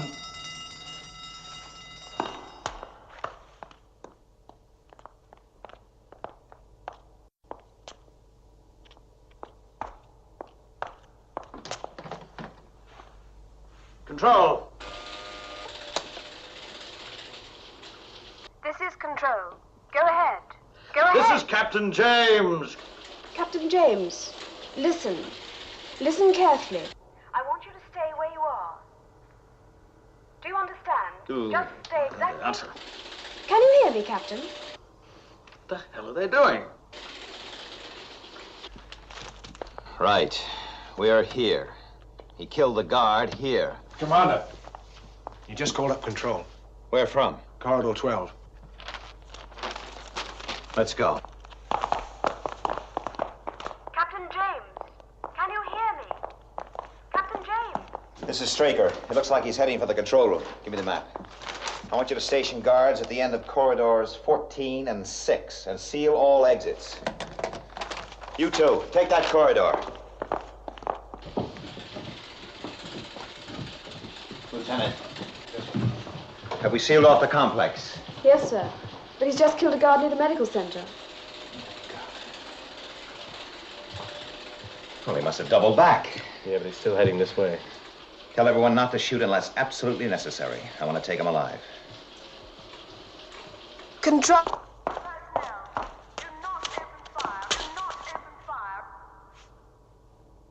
Control? He's right outside. He's in the corridor, right outside control.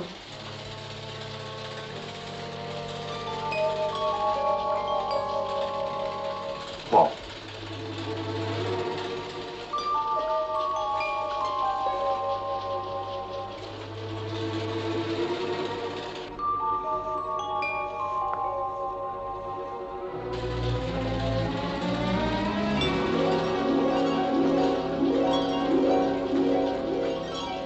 Captain James.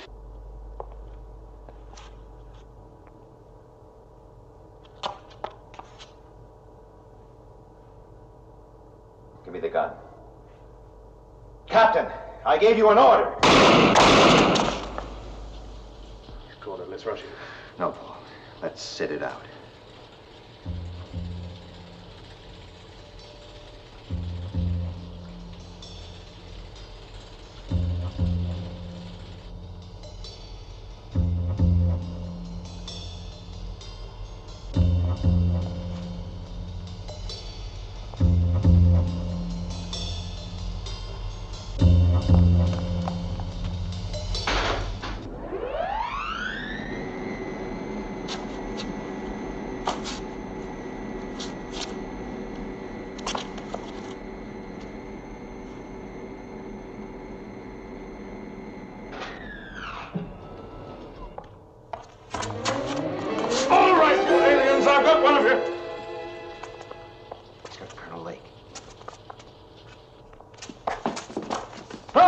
Control. Now, don't try and stop me.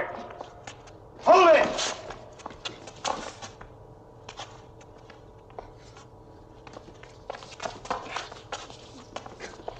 That's it.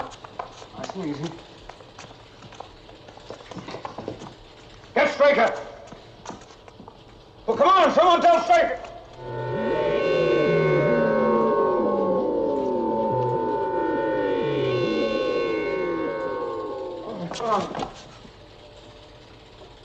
Beaver.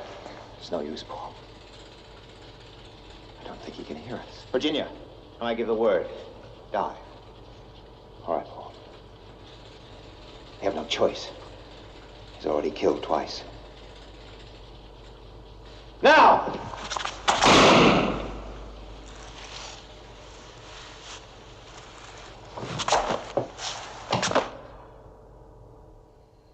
What a mess. If only I'd thought, waited. Maybe I don't know. You weren't to know, how could you? Well, that doesn't make it any easier. 500,000 miles in Navy jets before he was 25. 10 years as a top astronaut. He brought a space capsule down with a shattered hip. Saved the crew. Best command pilot Shadow ever had. And why does a man like that suddenly lose all sense of reality and start seeing aliens? Same pattern as Conroy. Are we any nearer to finding an answer there? Well, the autopsy found nothing. But the computer confirms that they had located the UFO crash area. Well, that's no help to us. Beaver hadn't been near a UFO in almost 2 years.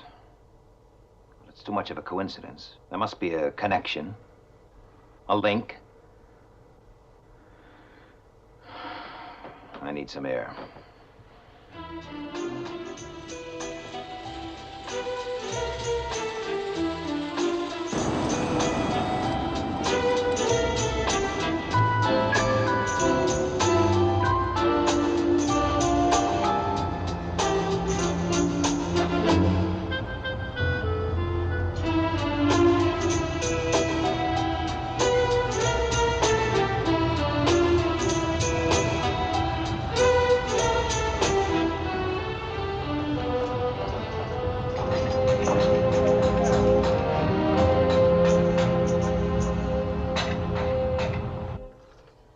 Howard Byrne is waiting to see you.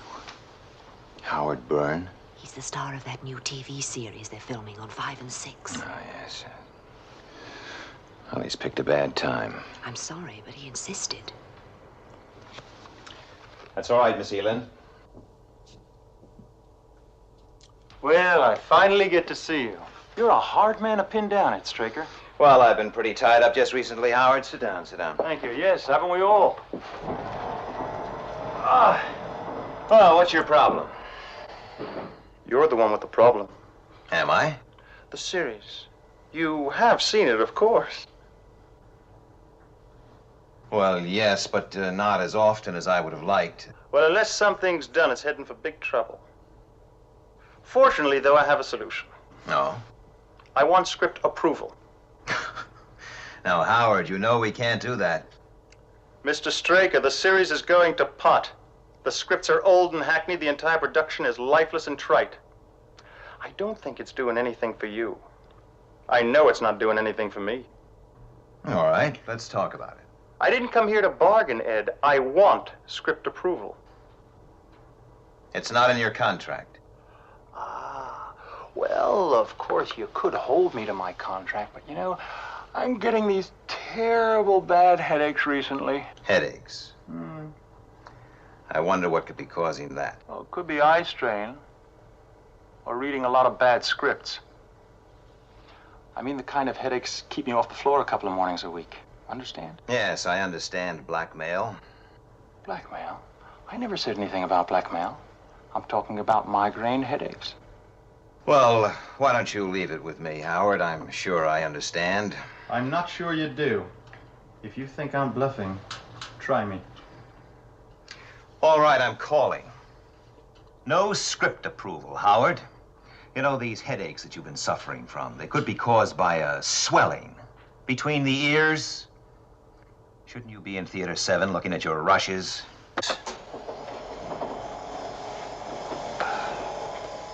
Have a look at rushes tomorrow, Mr. Straker.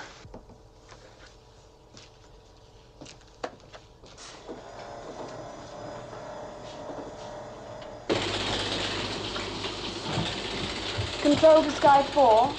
Continue on present course. What's happening, Paul? Sky 1's closing. We should know any second.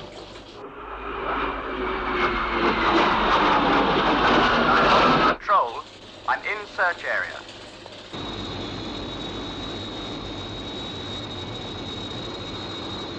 UFO sighting negative. Returning to base, ETA 1400 hours. Thank you, Sky 1.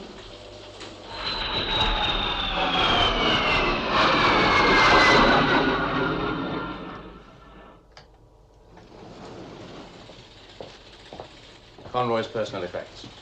Have they been checked? One of the last things Beaver James did. Oh, and here's a directive for you to sign. Replacement interceptor for Moonbase. I wonder how much that's going to cost. Talking of money, General Henderson's on his way to see you. Yes, I'm sure he is. Oh, what's this? Notes for a story? Oh, apparently Conroy used to write westerns. Suppose it helped him pass the time on Moonbase. Cowboys? Beaver James thought he saw aliens. Say, the way Conroy fought, you think that maybe in his mind he thought he saw... Straker. General Henderson is here, sir. Thank you. Send him in. I'll, leave this one to you. Thank you. General. Commander? General. Close the door.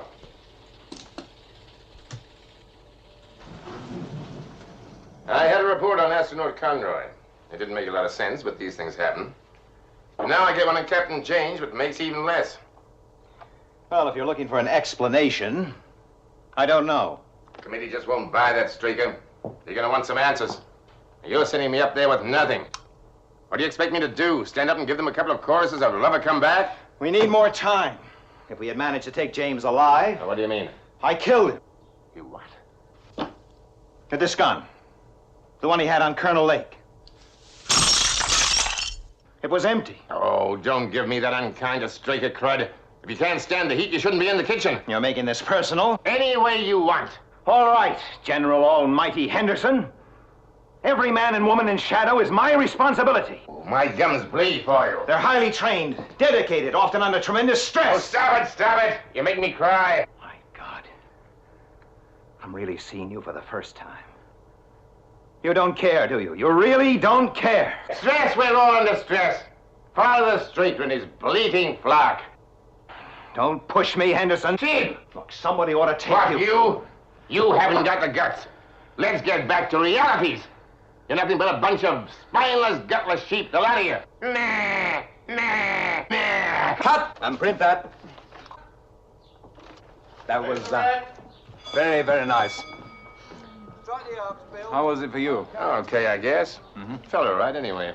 There's just one small point. I was thinking, you know when Howard says, you making this personal, and I say, Don't go away, Howard. Any way you want. Yeah. Well, I thought maybe I could get that a bit stronger, you know? Okay, I'll tell you what, we'll play in here and cheat in the eyeline later. How about that? That's fair enough. Fix it up. Close up. Okay. We can try that. Fit in with the, we'll fit in with the Okay. All right, we'll pick it up from the same place, but keep the pace up. When you're ready. Rehearsal bell! Quiet, please. Right, keep the eyeline straight ahead as we're cheating it. All right, Sylvia? Okay. And action, Grant. You making this personal? Any way you want. See you All later. right, General Almighty Henderson. Every man Paul! in SHADO is my responsibility. Oh, my gums bleed for you. Oh, don't give me that unkind Straker crud. If you can't stand the heat, you shouldn't be in the kitchen. They're highly trained, dedicated, often under tremendous stress. Oh, stop it. You won't need You're it till after making me lunch, Mr. Byrne, if you want to leave the stage before the red light goes up. For the first time, you don't care. You really don't care. Stress, we're all under stress. Father Straker and his bleating flock. Don't push me. Sheep. Someone ought to. But you haven't got the guts. Look, let's get back to realities. You're nothing but a bunch of spineless, gutless sheep, the lot of you. Meh, meh, meh.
I'm sorry, Mr. Byrne? Who are you? What? Who are you? Joe, I'm your stand-in, Mr. Byrne.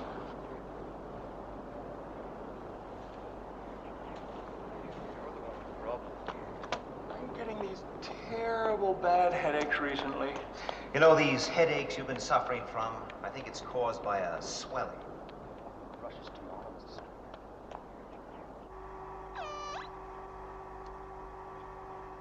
Hello? Yes, Mr. Byrne?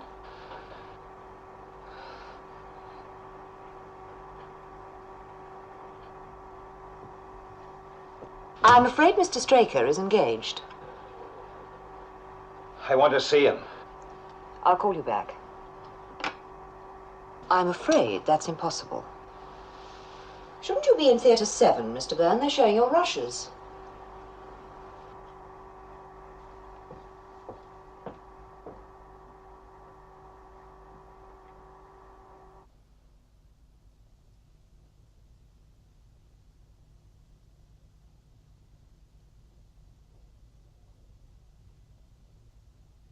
We're ready to run, Mr. Byrne.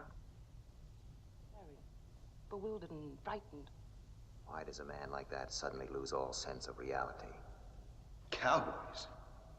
Beaver James thought he saw aliens. We'll have to start, sir. Second unit rushes are due at 12. 139, take 2. Minister, this is Colonel Straker. How do you do, sir? A shattering business, Colonel. The Prime Minister's already at Checkers. We'll be there in 30 minutes.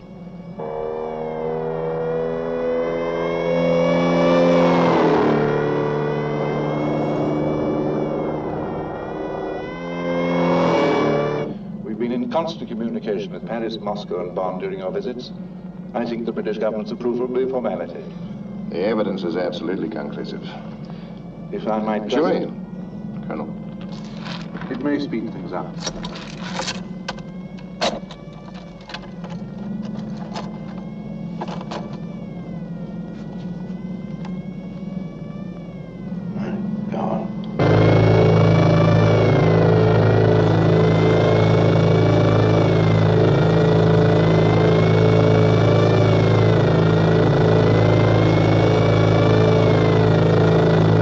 Keep pace with the escort.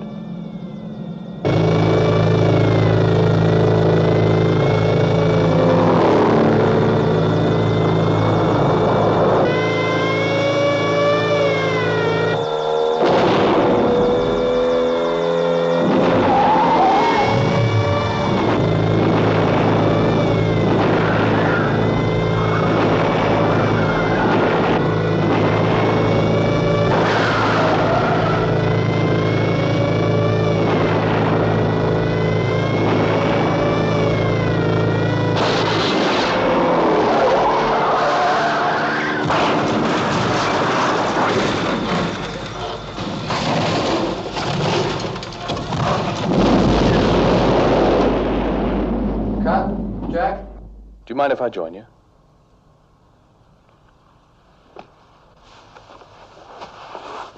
Paul. Oh, Mike's the name, remember? I've only been your co-star for 2 years. 1, 2, take 1.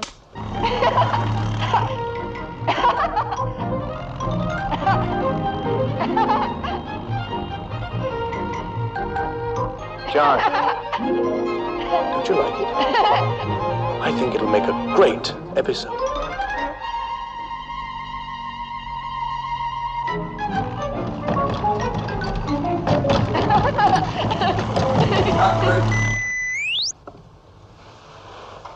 Are you all right? That's me up there. That's my life. That was my son. Oh, the juvenile. Nice little actor. As I was saying, I think it'll make a great episode. 147, take 4. And action. How'd you make out with that model boat I sent you? I finished it. Do you want to see it? Hmm? The boat, Dad. Oh, sure. Bet I do.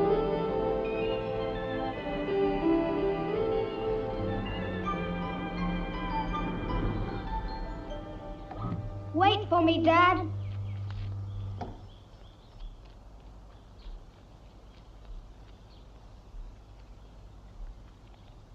Mary.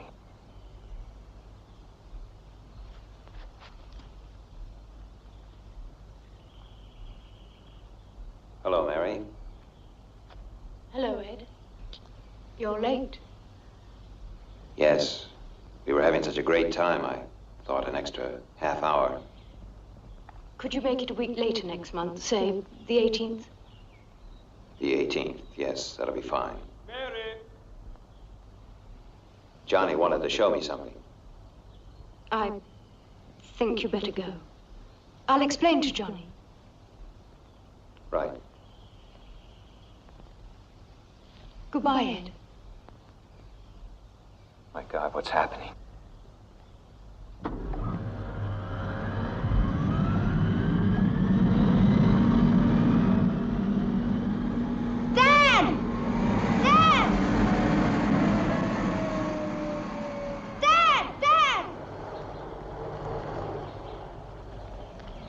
No, John. John. Dad! No, look out, John! John! Ready. 149, take 2. And action.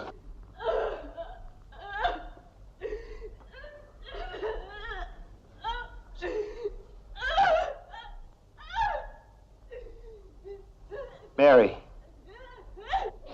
Mary.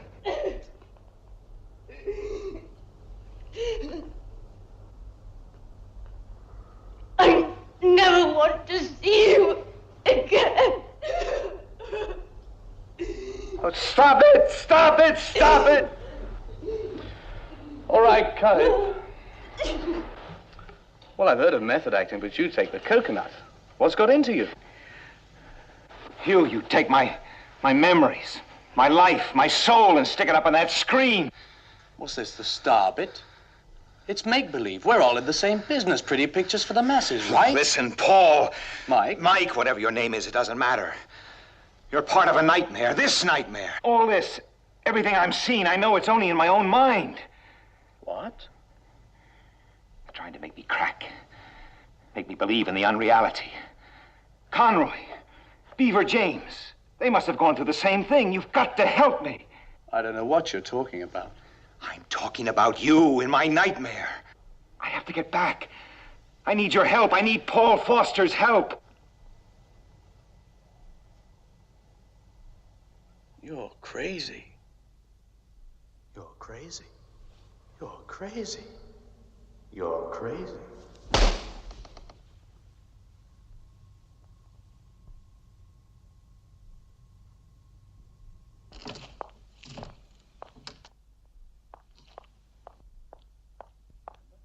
I killed him. I was saying, I think it'll make a very... Don't push me, Henderson. Take the coconut. Thank God, what's happening? You're nothing but a bunch of spineless, gutless sheep. The lot of you. You're crazy. You're crazy. You're crazy. You're crazy. You're crazy.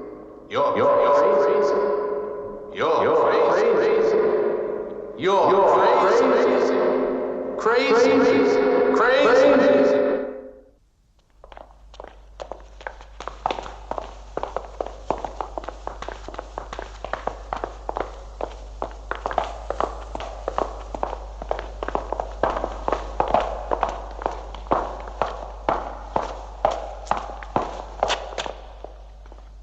Red light's up, Mr. Byrne. So, we'll have a nice, strong reaction on where he throws the gun away, okay? Uh-huh. And what about a bit of fingers in the corners of the eyes for when you say, you make me cry? Bit full hand with it. Okay, drop it. Right. Turn over. Mark it. 147, take 1. And action. You're making this personal. Any way you want. All right, cut it. Will you please keep this stage quiet, Frank? Now we want absolute quiet, Mr. Byrne. The red light's up. All right, let's take it from the top. Over. Mark it. 147, take 2. Bye, Howard. How's everything at home? Any way you want. All right, General, my lady. Every man, woman, tailor is my responsibility. Oh, my gums bleed for you. They're highly trained, educated, not under tremendous stress. Oh, stop it. You make me cry.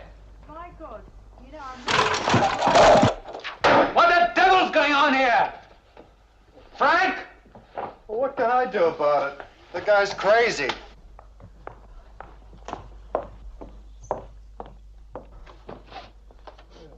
Okay, get the production manager.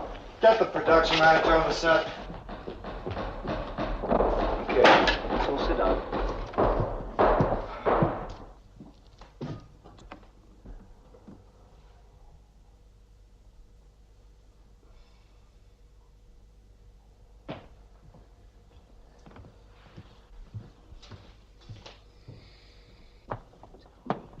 How well are we keeping up with this schedule? We won't be off the set today at this rate. Howard! If you're looking for explanations, I don't know. Howard, look, come and sit down. We need time. If we manage to take James alive. Howard, look, I killed him. Howard. This gun. The one he had on Colonel Lake.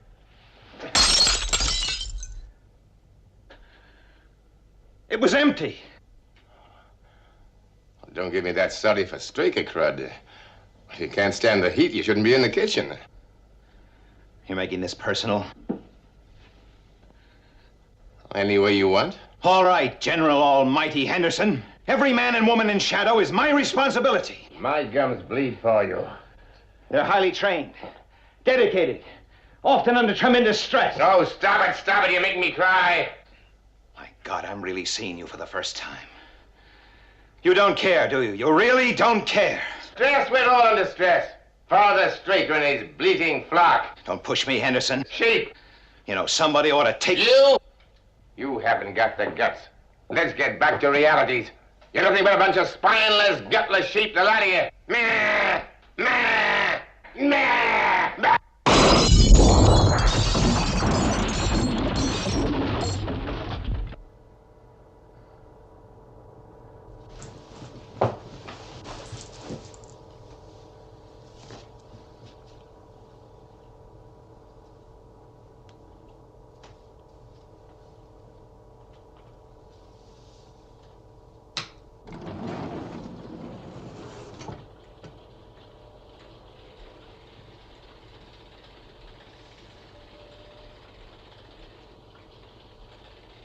Hold it.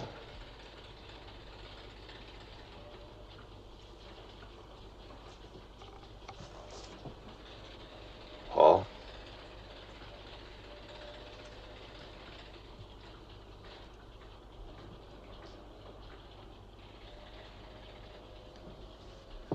He suddenly seemed to regain control. I thought he was going to finish me. How do you feel? Tired.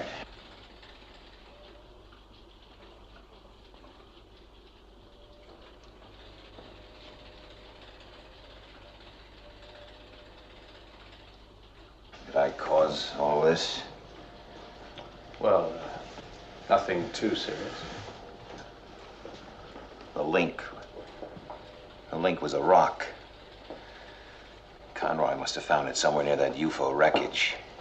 It had some kind of hallucinatory power. It bent the mind of whoever touched it. Obviously alien. Yes. Planted in some way by that UFO which crashed near Moonbase. A booby trap. Yes. Aimed at the mind.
strength 4.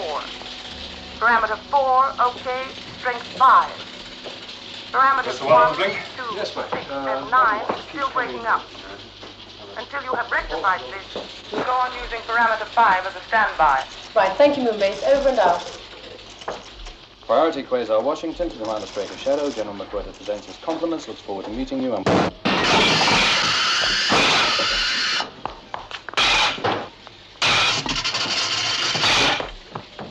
Commander, what's wrong?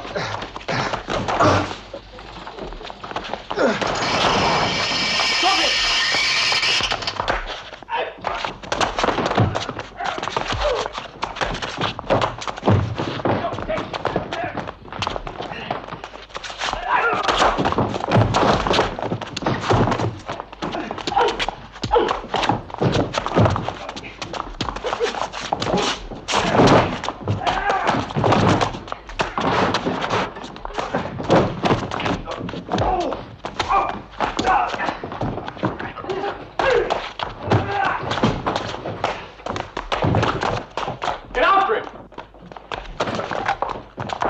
Security.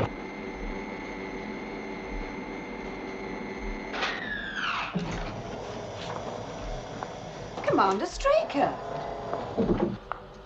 Well, where did you come from? Nobody's to come through that door. Nobody. Understand?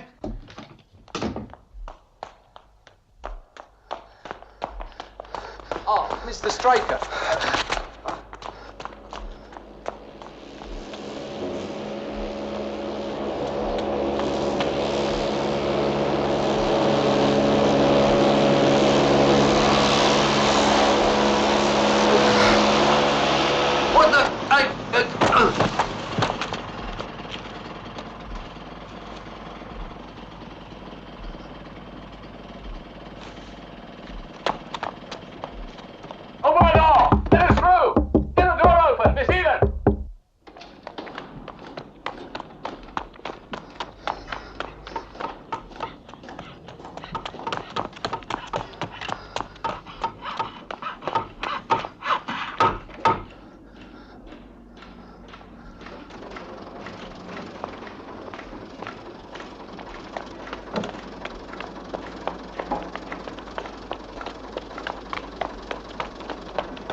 Stop that hovercraft!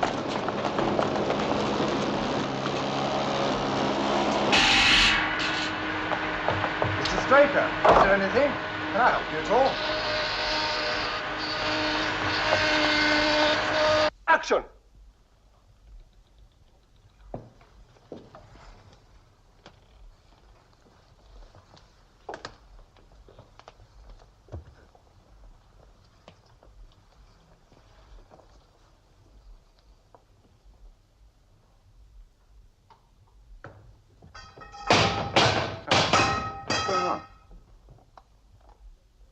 What the? Will you please be quiet? We're shooting.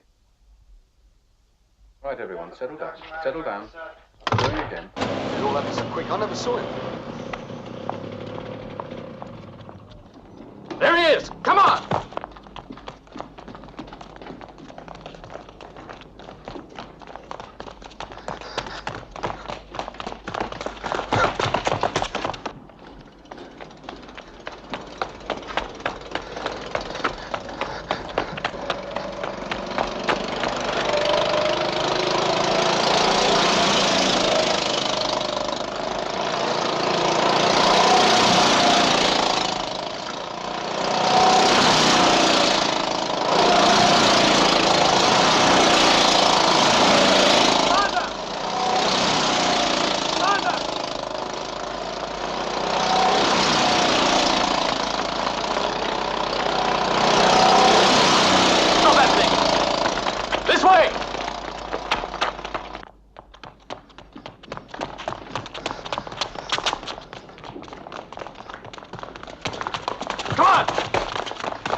anything at all? No, sir. He's been like this ever since we brought him in. Yes, he's in shock, physical and mental. Brought on by what? Hard to say, but whatever it was, his mind just had to walk away from it. Anything you can do for him? There is something, yes, but I don't like to use it, except in an emergency. When SHADO's most vital piece of manpower becomes homicidal, it is an emergency.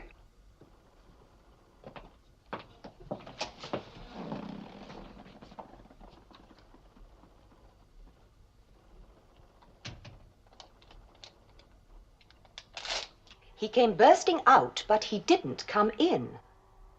What do you mean he didn't come in? This is the entrance to SHADO, isn't it? Yes, sir, but he left to meet Colonel Lake, and he didn't come back.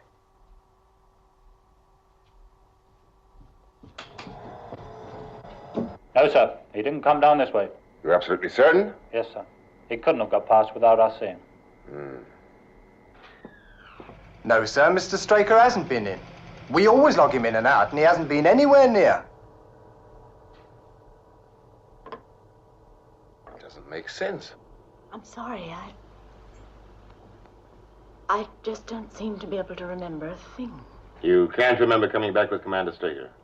I can recall leaving the airport in Commander Straker's car, but after that, nothing, I'm afraid. Yes, it was a severe blow to the base of the neck. Don't I know it? It caused a specific amnesia, covering a period of about 2 hours. It's not uncommon. How long will it take her memory to come back? Hours? Days? Well, it might never come back. Yeah? He's regaining consciousness. You see it? See it? Yes, that's right. Right. Straker's beginning to break through. We better get over there. Paul, he couldn't have done it. That's not a killer.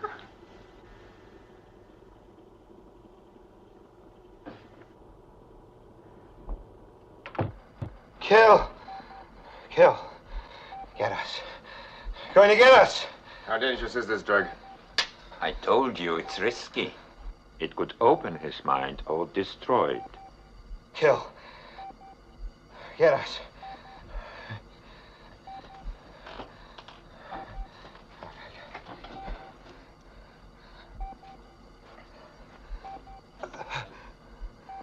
Time. They murdered time.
I was in my car. Go on. I'd been to the airport to pick up Colonel Lake. That's why I picked you up myself. I wanted to brief you before you had a word with General Henderson. Well, I knew it wasn't for my big blue eyes. Coming back from the moon can be disorientating. Even moon speeds have some effect on time. Yes, sir. I see, sir. Never knew that, sir. What's that? What? Thought I saw something up there. Cars on dark country roads can be disorientating, too. There is something up there. 15 degrees west. There, see? It's Venus. Wrong direction. Space shot? No, we have none scheduled. Could be a Russian launch. No, we have their schedule too. Space debris. No, it's the wrong pattern. Well, all I've got left is a weather balloon. That would mean it's drifting against the wind. It's a UFO. Straker to Shadow Control. UFO in Earth's atmosphere coming your way. Do you read me? Do you read me?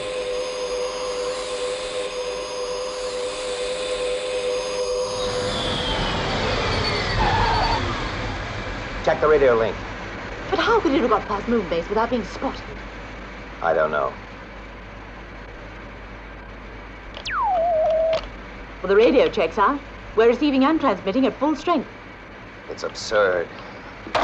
Why doesn't Control answer? Well, it's not this end.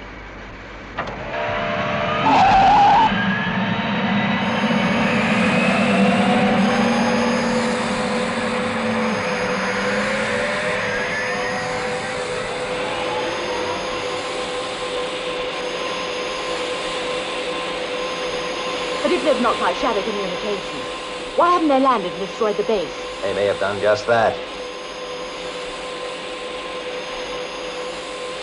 How long? About another 10 minutes.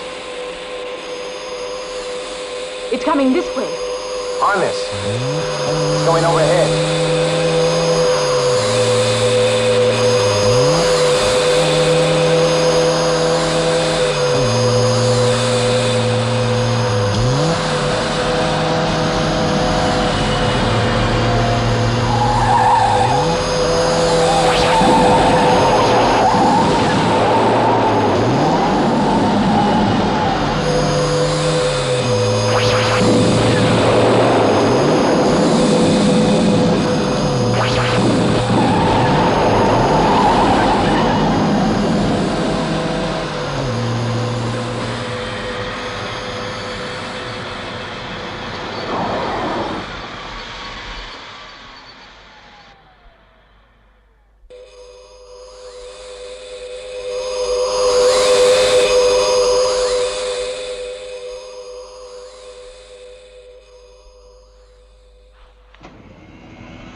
Outside it was night, but here, what's happened? I don't know. Look at that. Why doesn't it fall?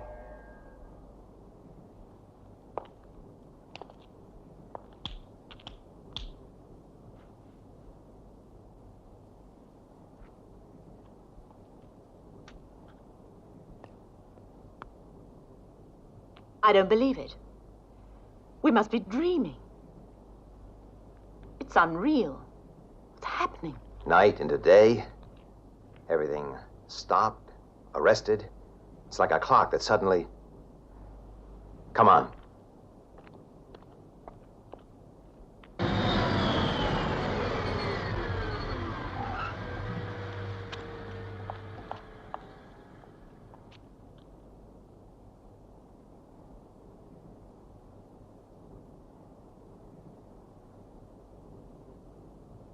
It's like a nightmare.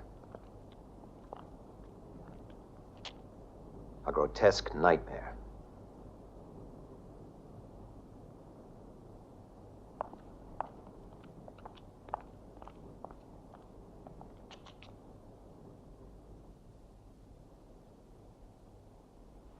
Give me that piece of wood.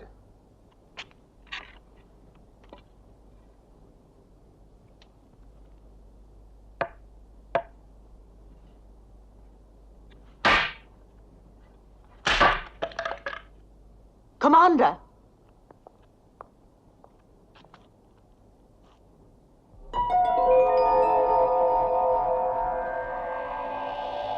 Come on, let's get back to the car.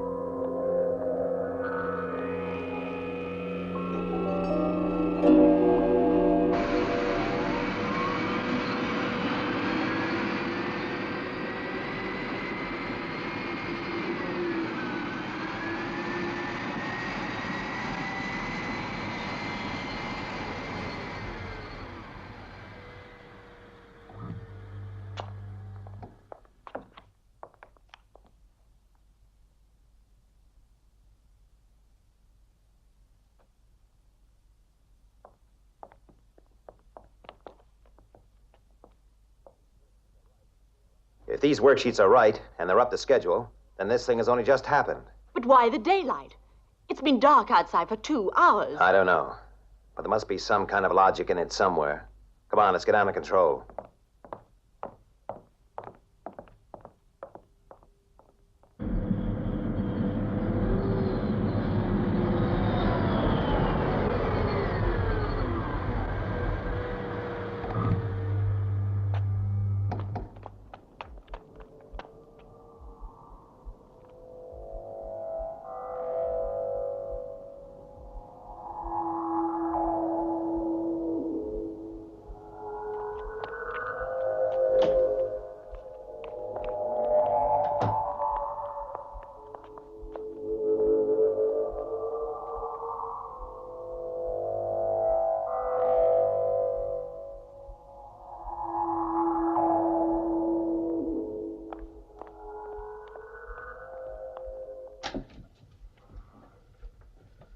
Miss Eden.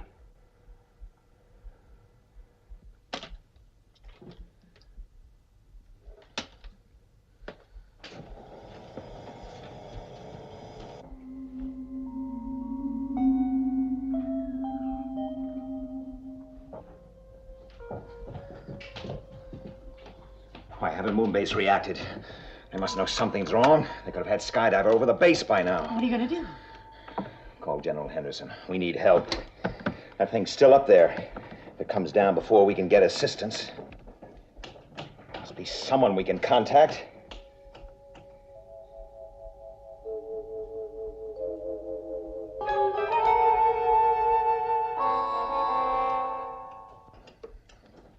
It's no use.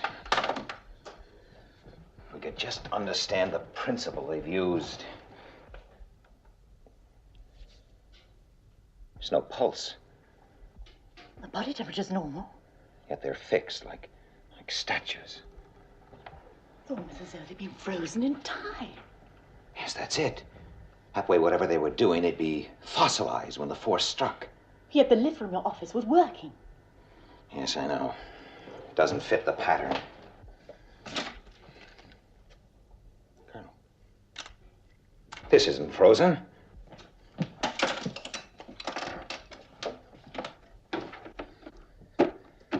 They have one thing in common.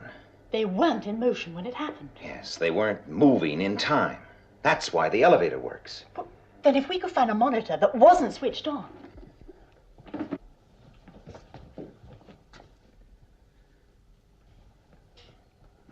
No, they were all switched on. There's got to be an answer. We just have to think it through. I don't seem to be able to think anymore. God, I feel so tired. I feel as though I could sleep for a week. Yes, I know. It must be shock catching up with us. Wait a minute. Let me see your watch.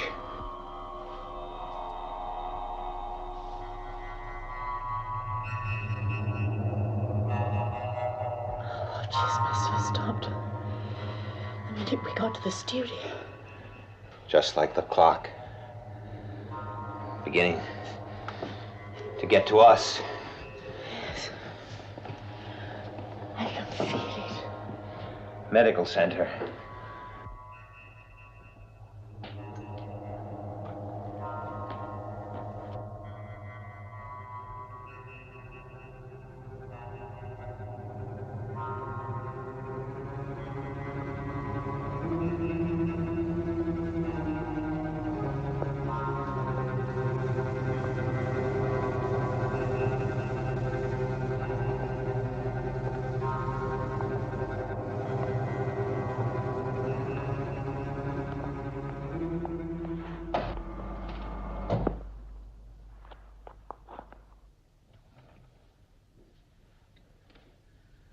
The only way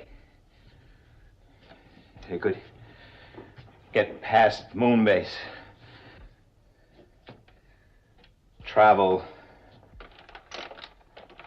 so fast, cheat time. Sound barrier, heat barrier, light barrier, time barrier. They can control it, but only for so long, until the field force they built up on the way here begins to wear off, like the waves of pressure you see in front of an airplane. That's why they haven't landed yet. They're still in a different continuum. Yes. Well, they obviously have to shed the field force before they can operate here. But why? How are they reaching us? I don't know. Maybe we'll find out some answers when we get back to the control room. Are you okay? Fine. Come on, let's go. What is that stuff? X50. It speeds you up to 10 times normal. Heart, muscles, brain, coordination. They use it a lot in the early high-G test flights, finally banned it as being too dangerous. Why? Well, it burned people out. If we weren't under the evil eye now, we'd be moving so fast we'd just be a blur. But the room is lead-lined, Colonel. It's built to resist any known force field.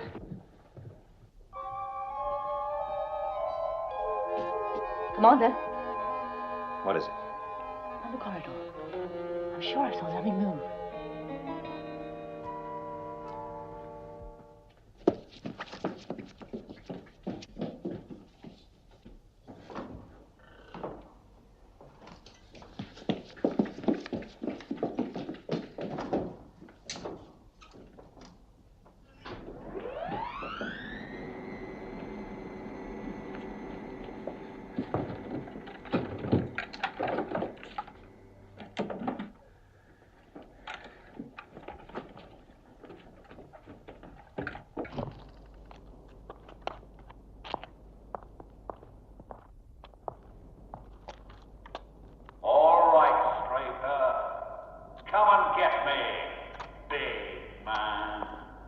Transistor microphone. Somewhere over there to the right. You've got to get me, Straker. I'm the only one who can help you. I'm the only one who can put it right. He's behind that wall. You stay here. Now cover me.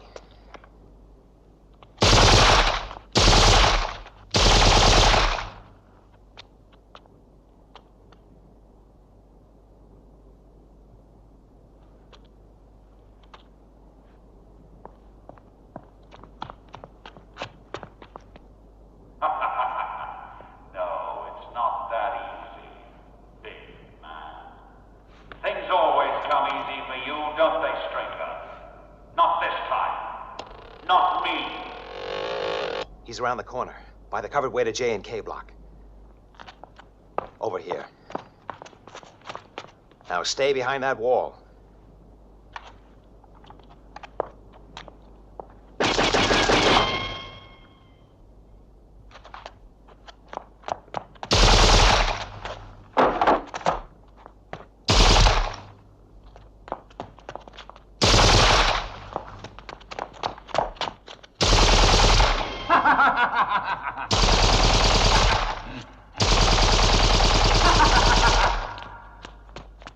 he go? J&K stages. He's over on one of the sound stages.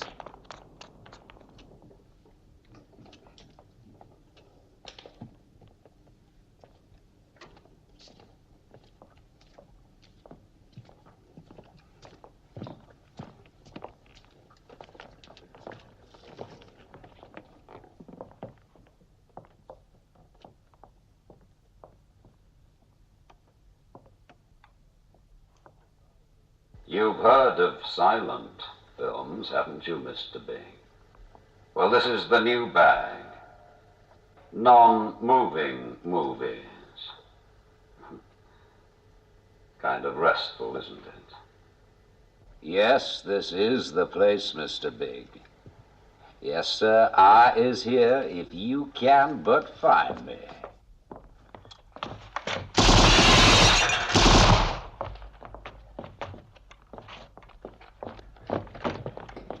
Take the other exit. We'll cut him off.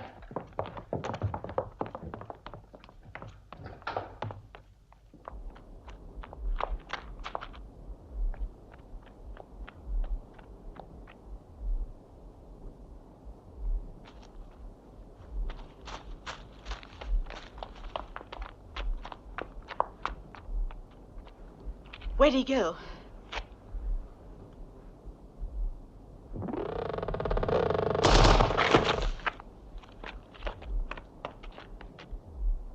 You don't look so big now, Commander.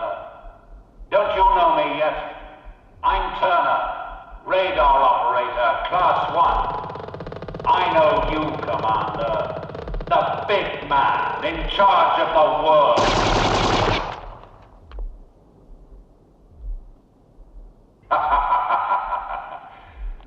Big deal, Straker. The guy the girls admire. Yeah, well, I'm the big deal now. They promised me, and you're a nothing, Straker. You're a...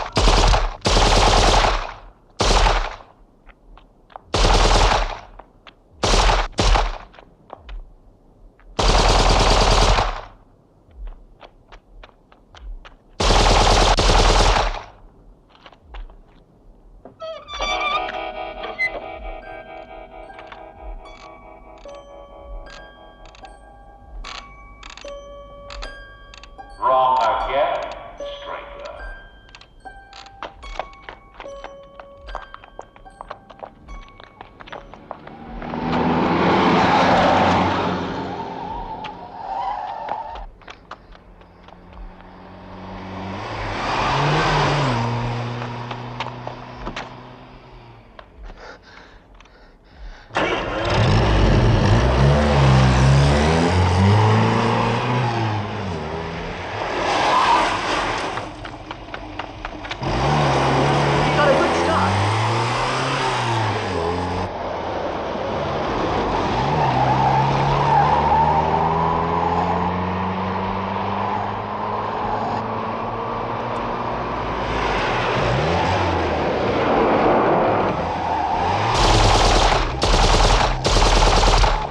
Over the tires!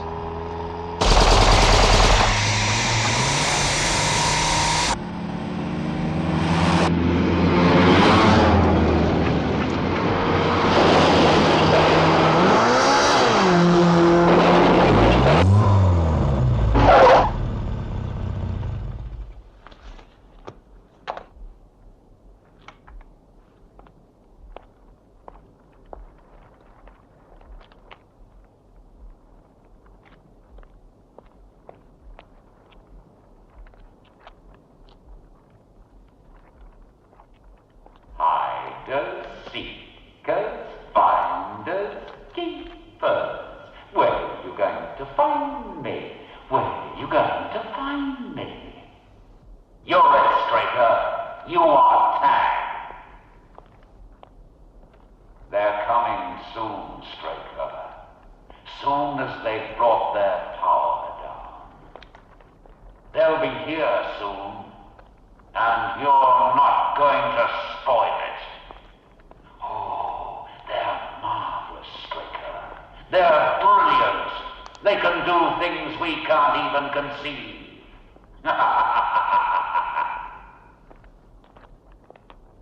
Have you any idea what they've done here, Straker? They've taken a millionth of a second of our time and frozen it.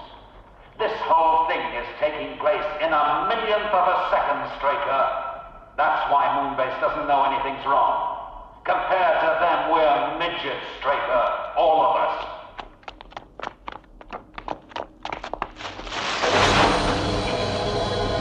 You're no match for me, big man. You're not on my level.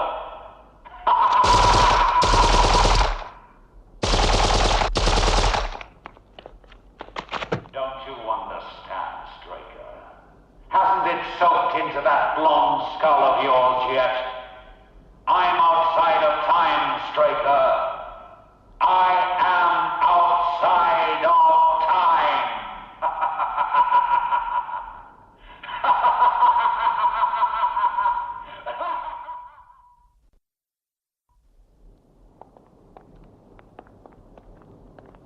What's he mean, outside of time?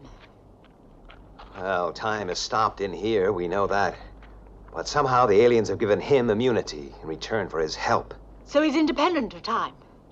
He can move backwards and forwards however he pleases. Yes. Well, that's why we can't pin him down. How are we going to find him? Well, we've got to try. Trying's all we've got. Let's go. They may be years ahead of the human race, but we've got one thing they haven't. Bloody-mindedness. It built this planet. Oh, well done, big man. You found where I am. Come on, then. I'm waiting for you. And your lovely lady.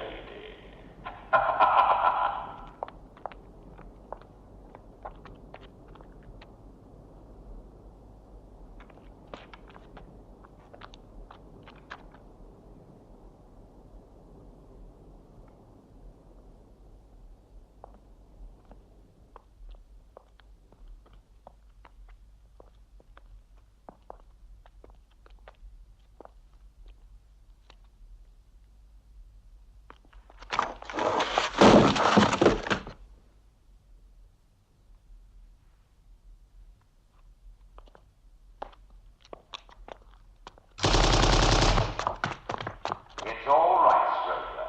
I don't intend to kill you. You see, in the new order, I am going to be boss. I think you might be rather useful for making the tea. I'm going to be boss, Straker. They promised me that, in return for my help. You can't handle it. I can handle it.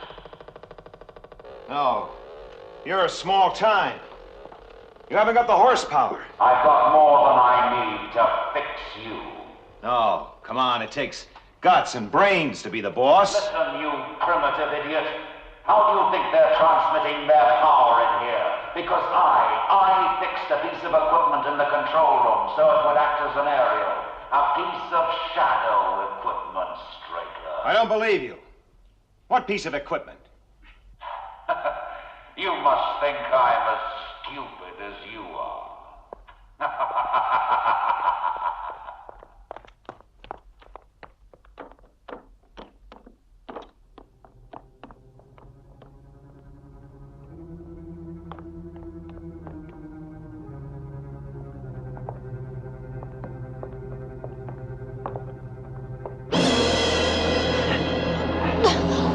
I didn't say anything about not killing you.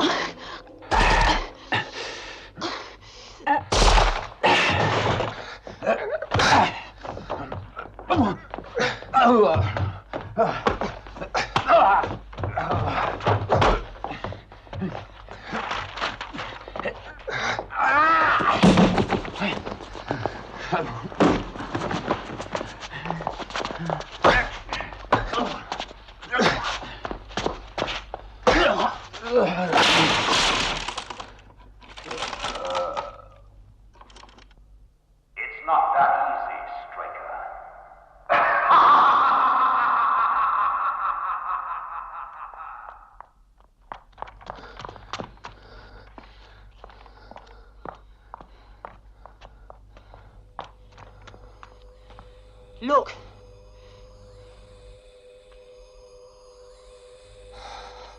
Slowing down.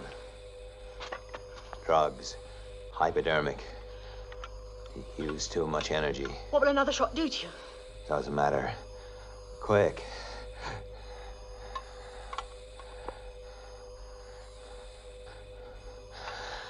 The Molly. It's our last chance. Shouldn't I have another shot? It was dangerous, wasn't it? I made my choice a long time ago.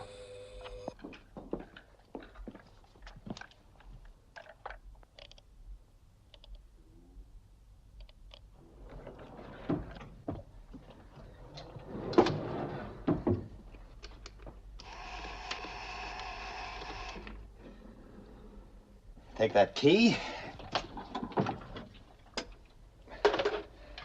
Put it in there. Hang on to this. You get very quiet about this. It's that old bloody mindedness.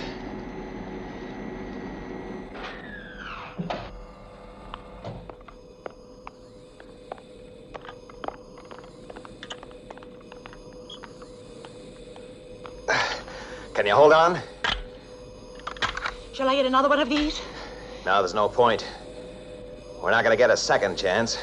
If we miss with this first one, they'll fry us. What's their range?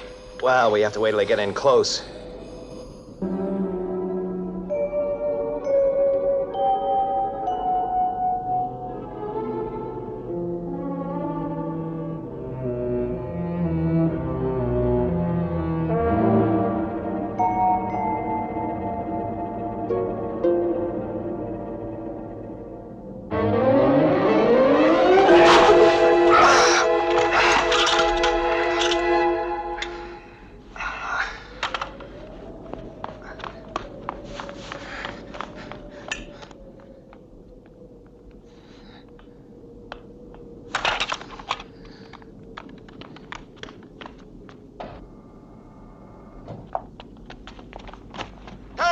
Don't be a fool! Give me that key! They don't need you now!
I think I'll just play that back.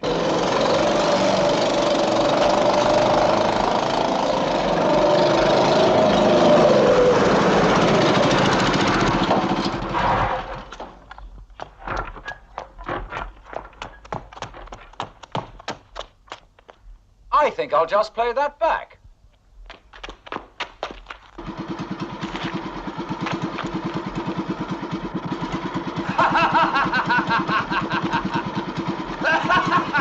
It's a shame, isn't it? I can do it all again, but I can't change anything.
too late, Straker!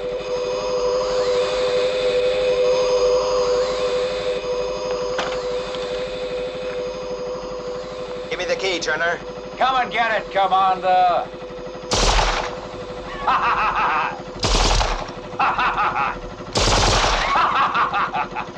You're out of your league, Straker. The nearer they come, the more power they transmit to me. I can play time like a trumpet now.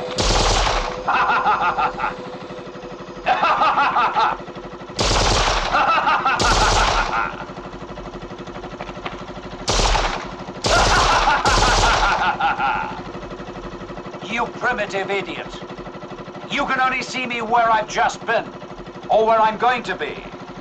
Not where I am, unless I want you to. You're licked, Straker.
It's all right, Commander, it's all right. Now try and rest.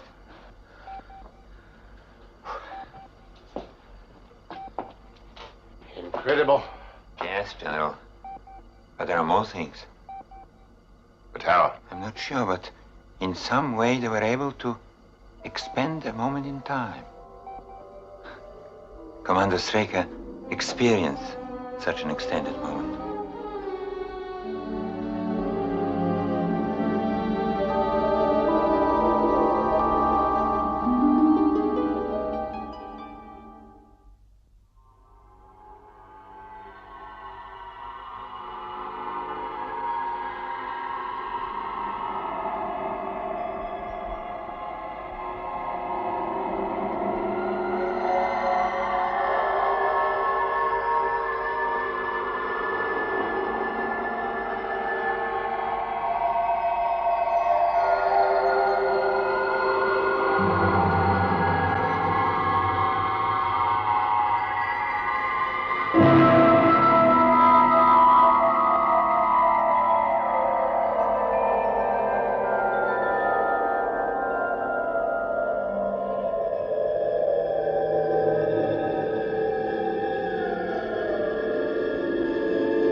Morning, Colonel. All quiet on the Western Front? I'll let you know. Good. Yes, hello?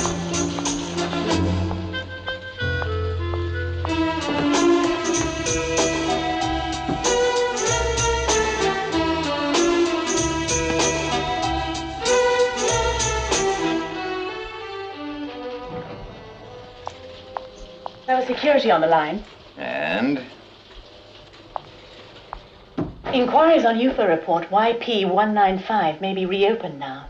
And? Will you be handling it yourself?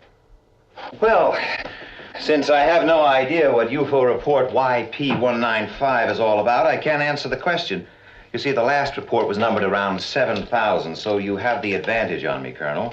Well, this was 10 years ago. The main witness was run down by a car and has been in a coma ever since. That is, until this morning. How is she? I don't know. The hospital just said that she was conscious. Dr. Jackson's on his way there now. Colonel Johns was on that case. Would you like me to ask him to follow it through with you? No. I'll handle it. Get me Colonel Foster.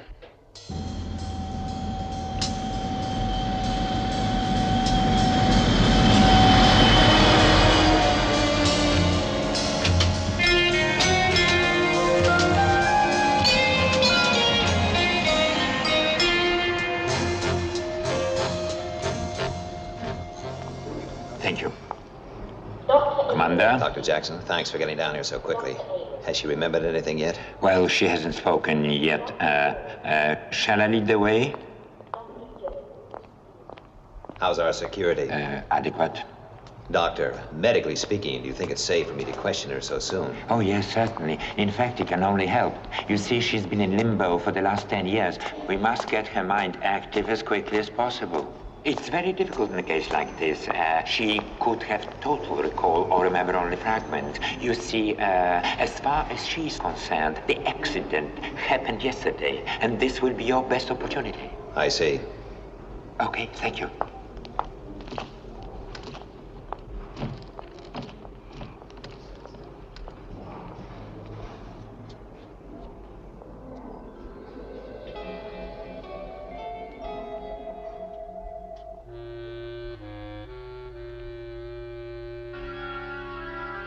Miss Fraser?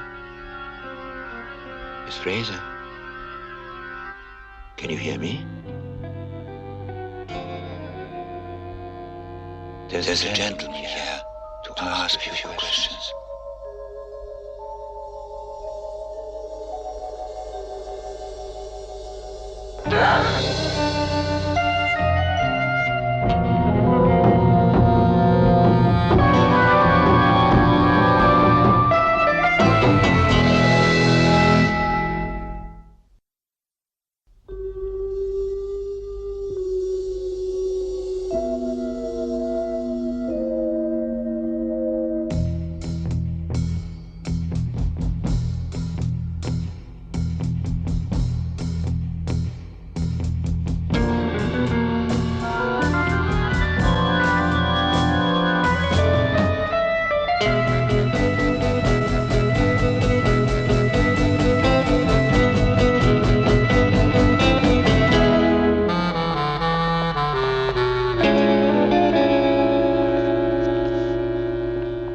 How is she?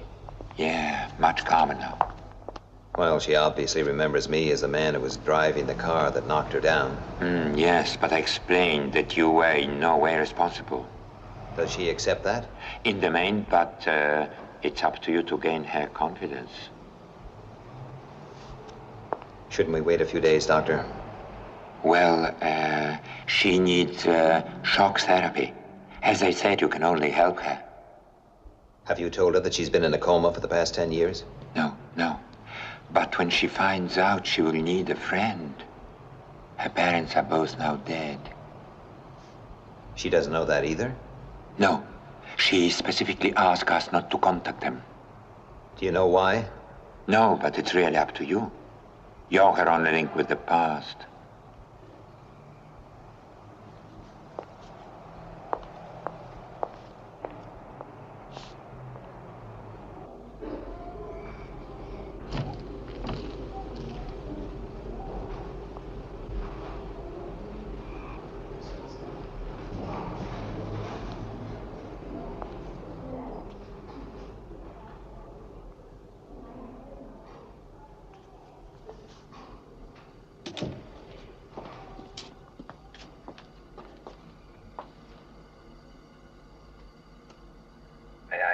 Sit down. I'm, sorry if I frightened you just now. But perhaps it will help if I explain things to you. My name is Straker. Ed Straker. I work for an organization whose function it is to investigate all reports concerning Unidentified flying objects.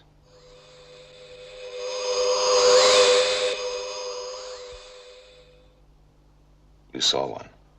Yes. Would you like to tell me about it? Take your time. Yesterday, Where did you see it? the farmhouse. I was on the roof of the farmhouse.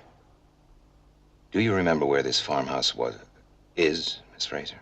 No, I don't know. How did you come to be there? We needed somewhere to sleep. We? Tim. Who is Tim? I didn't know him very well. We met at Piccadilly Circus. He's dead.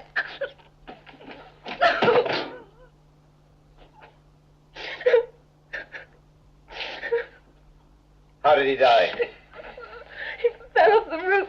You live in London? No, What were you doing in Piccadilly Circus? I ran away from home. Why? To be by myself. Where is that farm? I don't know. What is your name? Catherine Fraser.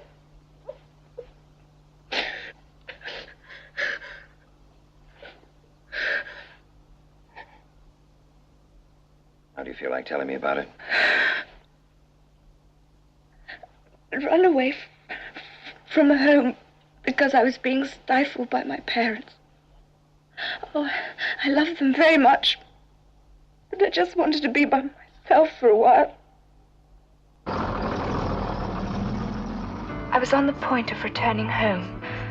There was nowhere to go. I was just wandering through the crowd. Then I saw Tim.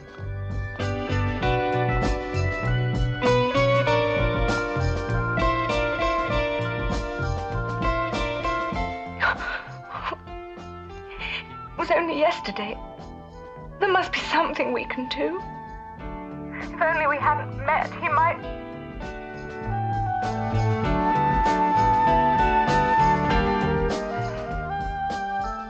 We chatted for a while, and then we were asked to move on.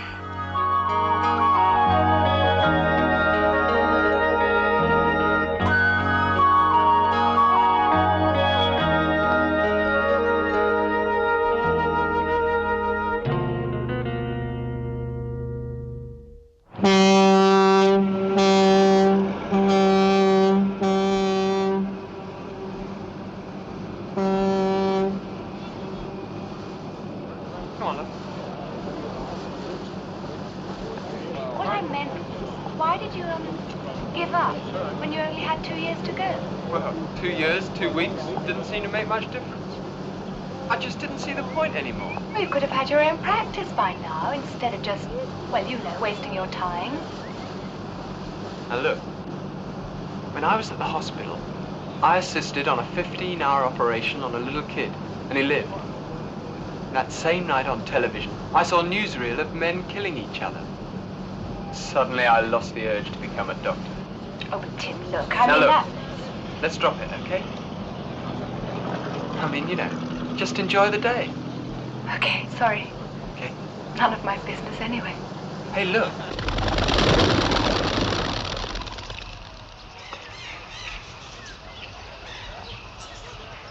So, I left home. Well, the old man kicked me out, actually. But I wanted to prove to him that I wasn't just a layabout. You know, I wanted to do something that I really believed in. Well, that's good. Did you? Yeah, I went on a peace march. Only got as far as Manchester. It started raining. Yeah, do you like the country? Country? Yeah, fields and trees. I suppose so. Well, come on then. He said he wanted to leave. Get out into the countryside. He knew a place. A farmhouse. If we hadn't managed to get a lift, It's still... Oh, I'm sorry.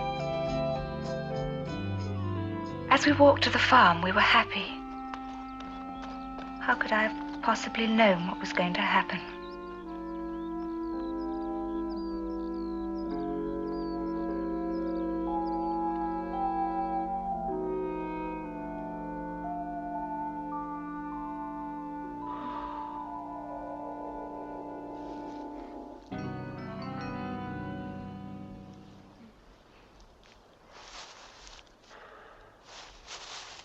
What's the matter? I don't know. I don't mind the daylight. I just can't take the night. Oh, well, I've got some aspirin. Might help you to sleep. Aspirin? Well, you can't spend the whole night walking around, can you? You go to sleep. I'll be all right, okay?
What are they?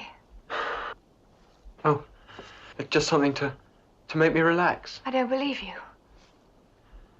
They're perfectly harmless. What do they do? Here, try a couple. Okay.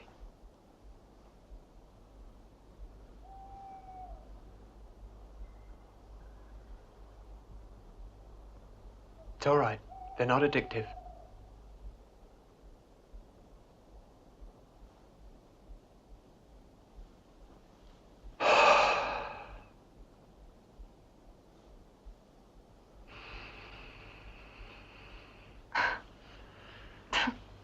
Nothing.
saw the spacemen, we'd no idea.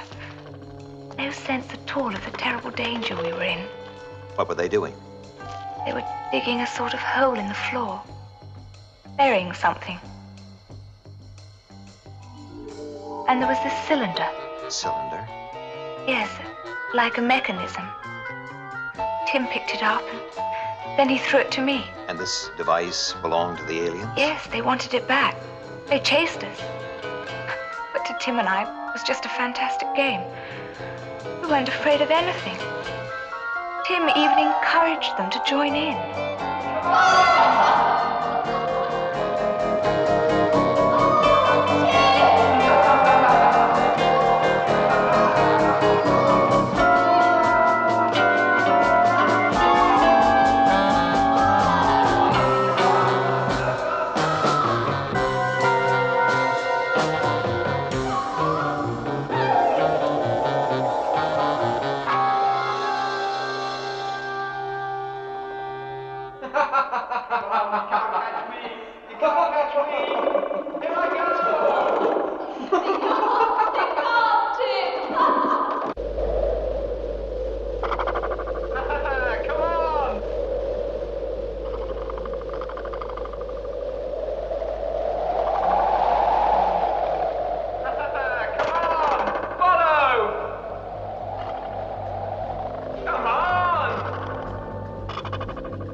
Consciousness.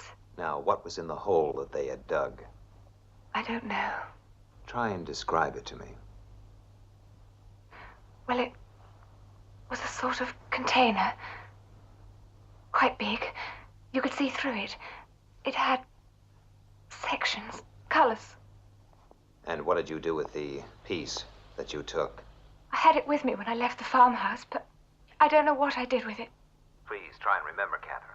It's very important. I don't know. I just don't know. Sorry to have to ask you all these questions. You must be feeling... No, it's all right. Now, think very carefully before you answer this, Catherine.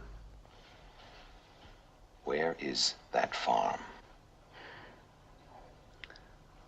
All I can tell you is that we walked for miles when the truck driver dropped us.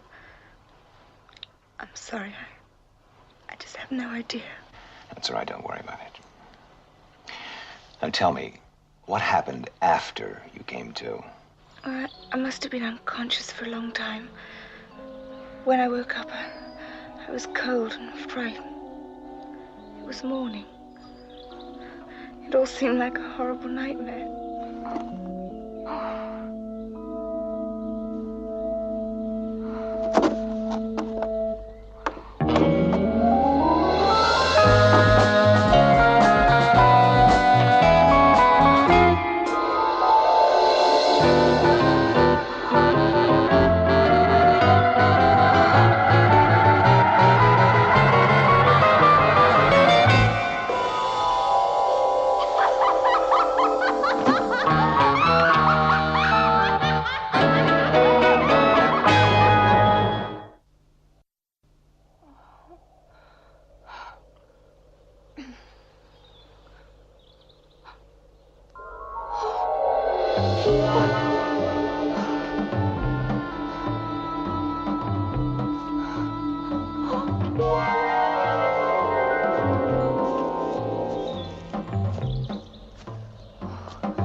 can barely remember what he looked like. Just his name. Tim. Well, I think that's enough for today. May I come back tomorrow? Yes, of course. Try not to worry, Catherine. You're in safe hands here. Oh, and if there's anything you need, Just ask Dr. Jackson. oh, this dead case has come back to life with a vengeance. In a derelict farmhouse, the aliens have planted a bomb. 10 years ago. And the girl doesn't remember where the bomb is? Right. Why hasn't the bomb exploded? Well, it seems the girl took away one of its vital parts and lost it. And we have to find that bomb. Paul, I want you to start searching every farm that existed between here and here. Well, that's going to take weeks. I mean, most of this area's built up now. Yes, I know. The only other alternative is if the girl suddenly remembers what she did with the part of the bomb that she took away. And at the moment, that doesn't seem very likely.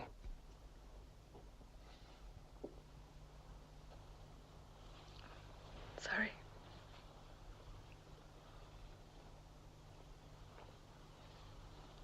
Would you be kind enough to ask the doctor if he could come in here for a moment?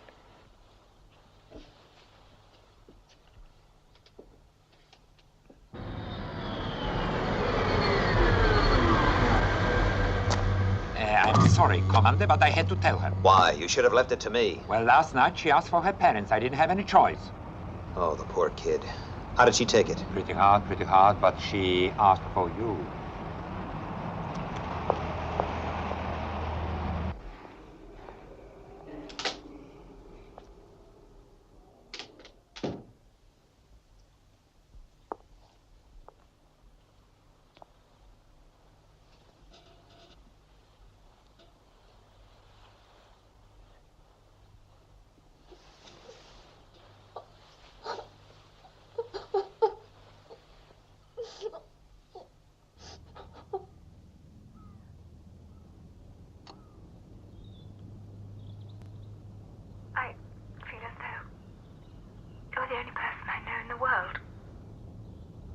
Do you have any relatives apart from... No. My parents weren't young and I was an only child. Friends? School friends? None. Catherine, when all this is over... You're very kind. Thank you. The sooner it is over. Now, do you feel up to it? I'm all right. Well, when the UFO left, I hid for a long time. I didn't know what to do. And then I ran away from the farmhouse. I was so confused. I just had to get away.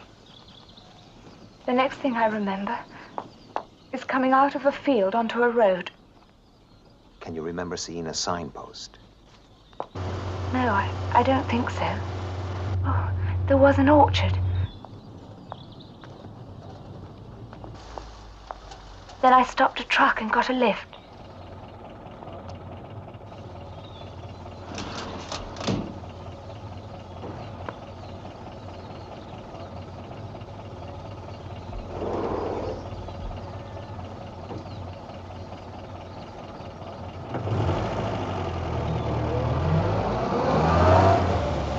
The driver was chatting about something, but I wasn't really listening. I was still confused and frightened. Then he pulled the truck off the road.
right out in front of me. There was nothing I could do. Is there... Flying saucer took him. And that's the last thing I remember. Do you think you still had that piece of mechanism then? I feel almost sure. I remember... No, I'm sorry. Oh, that's all right. Well, I better take you back to your room. I don't want to get in any trouble with your doctor. When are you coming again? Tomorrow.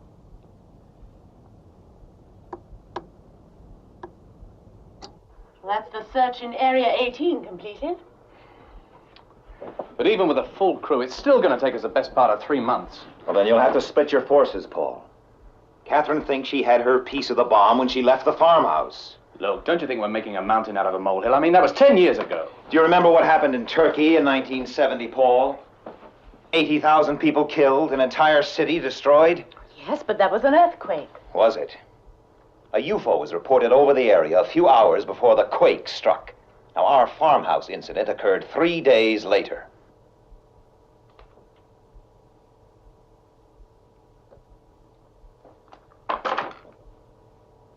Put me through to search headquarters.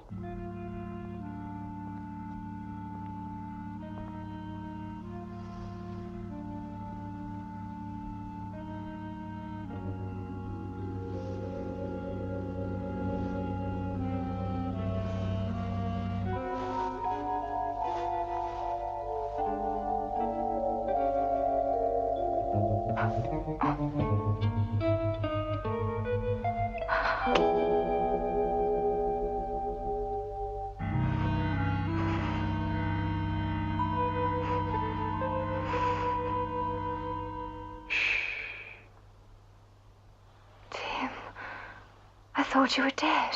Did you? I'm sorry I shocked you. I just don't know. It was all a dream. A bad trip. You mean I imagined? Everything.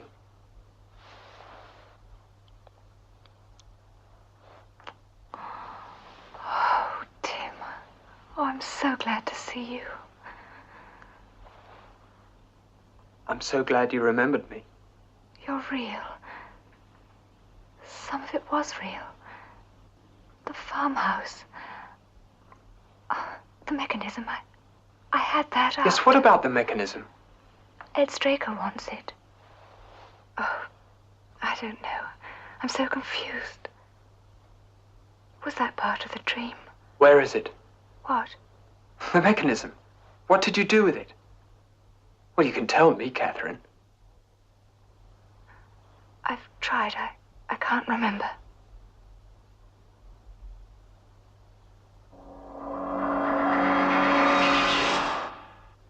Tim, it wasn't a dream. You were dead. They dragged you to that... Shut up. When they took me on board, I was resuscitated. I have a task to complete. Where is that mechanism? Where is that missing piece? Tim...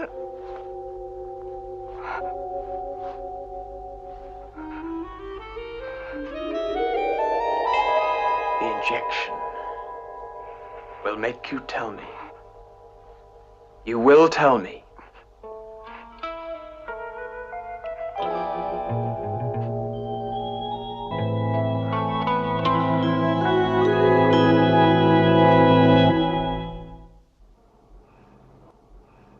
Commander, you'd better come to the hospital immediately. I'm on my way. I have to go to the hospital. I'll call you from there. I have to see Miss Ross. When the injection worked, I remembered every detail. After I left the farm.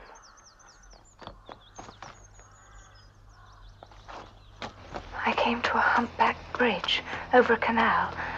I still had the mechanism with me. I threw it over the bridge. Into the water? No. There was a houseboat. It landed in the houseboat. And you told Tim all this? Yes. can barely remember his name. Tim. How long ago did he leave? About an hour.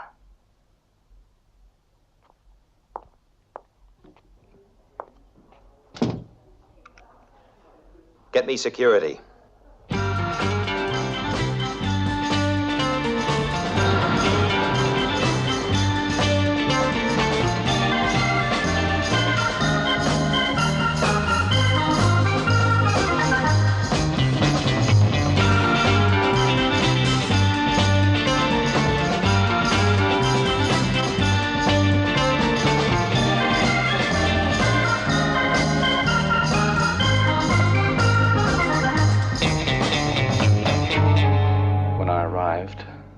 The owner had been dead for only a few minutes. Now, the boy must have found the mechanism, otherwise he would still have been there. God help us. Where are the maps? In the car. Better get them.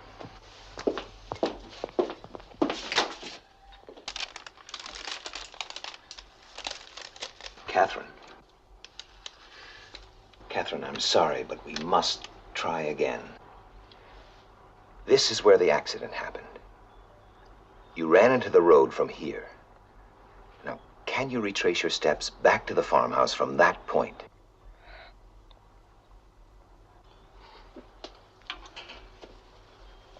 Do you remember how long you walked?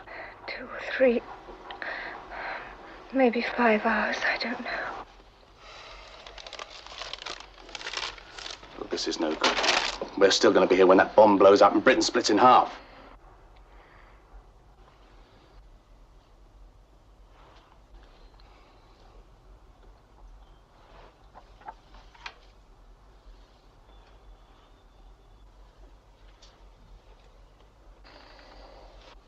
It worked before. It's our only chance.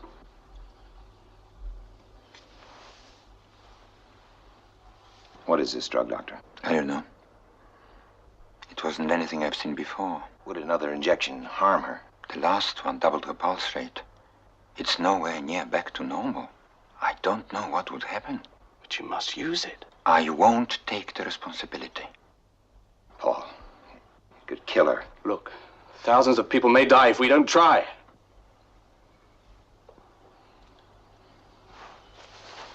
Use it.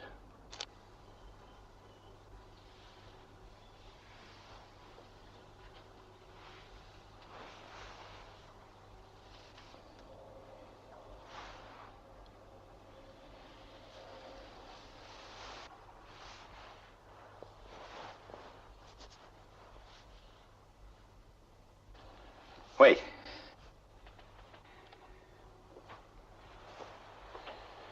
Catherine. I want to explain this. There's no need.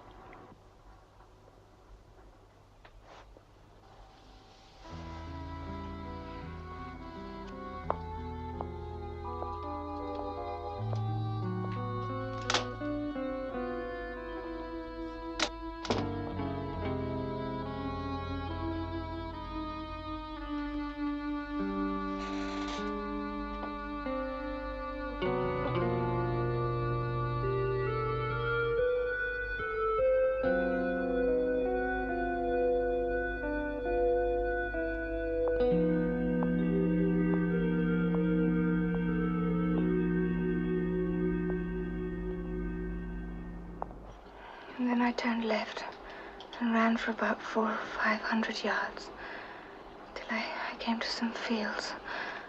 I cut across them. There was a water tower in the second one. Next I came to a public house called King's Arms. The farmhouse was only about less than a mile from the main road on the right. It's there. The farm's still there. How is she, Doctor?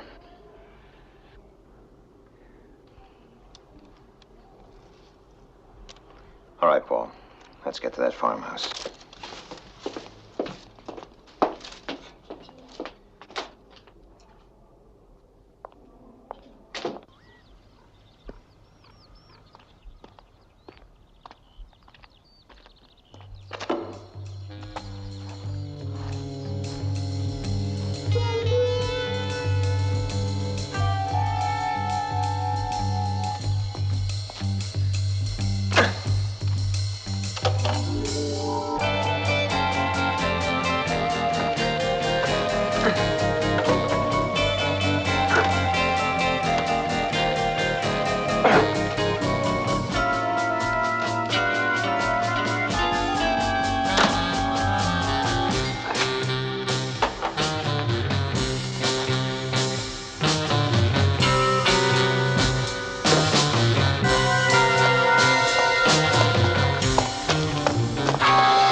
so off.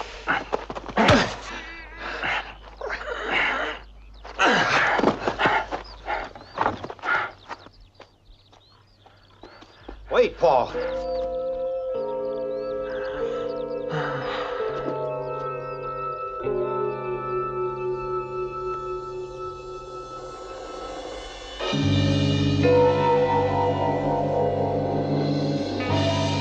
God in heaven.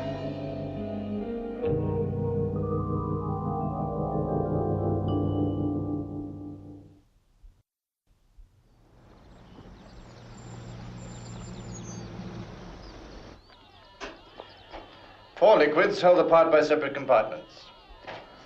The outer casing of the last piece to be inserted is of a different substance and would appear to be the detonator. The object, you see, is to fracture the walls between the chemicals. They mix and, goodbye, England. How is the detonator activated? I haven't the faintest idea. The only suggestion I can make is to drill through the outer casing and extract one of the liquids.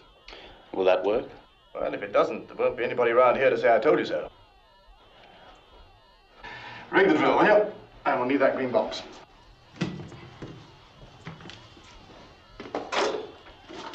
Good.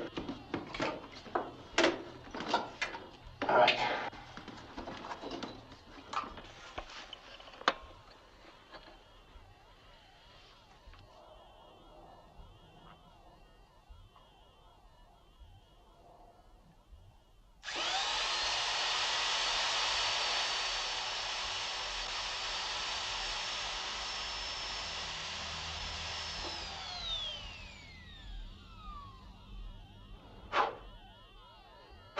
Look at that.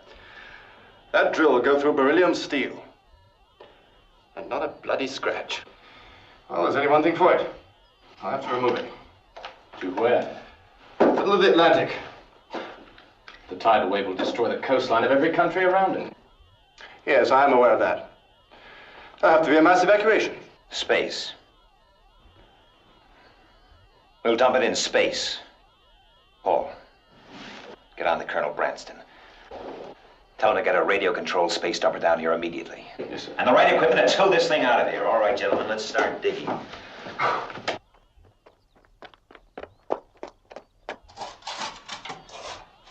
Careful.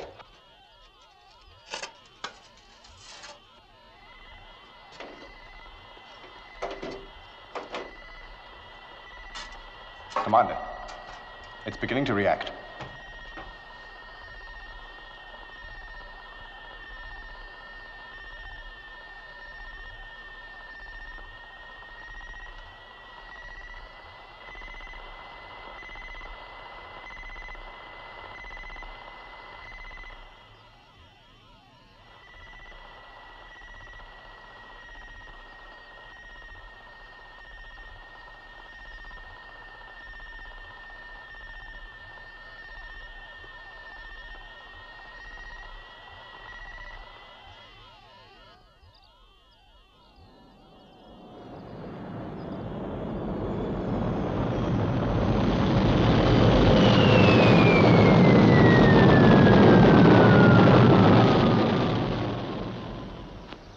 Well, there we are, Commander. I don't think you'll need us anymore, so, we'll leave you to it.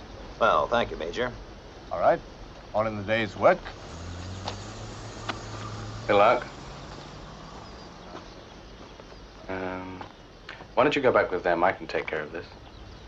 Well, thank you, Paul, but I think I'll stay here and see this through. But you go back. Look after Catherine. Oh, tell her I'll be back as soon as I can. Of course.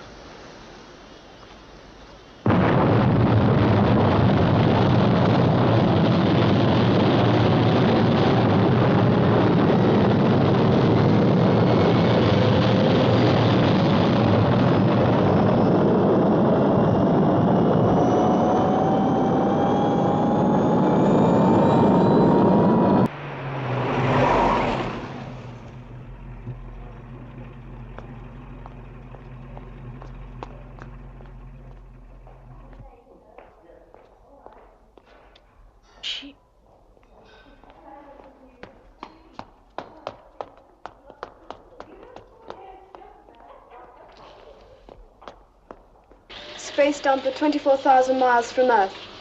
Detonation time minus 10 seconds. 9, 8, 7, 6, 5, 4, 3, 2, 1, 0.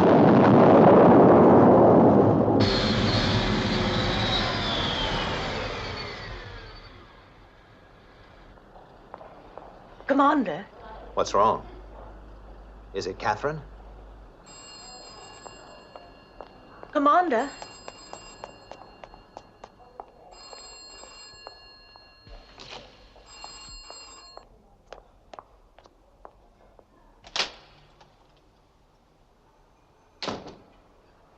Commander.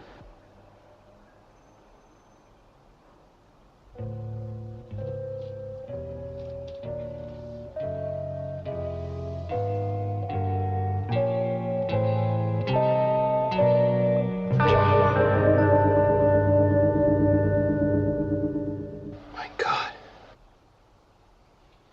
Is that... Yes. It's Catherine Fraser. It can't be. That drug.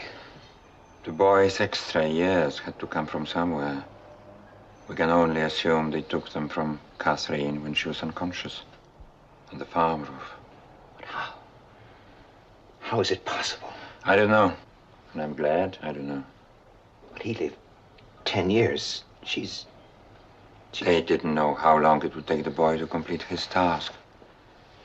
He could have lived on borrowed time for another 50 years. When did it happen? About 6 hours ago. About the same time the boy died. Ed, if there's anything I can... Oh.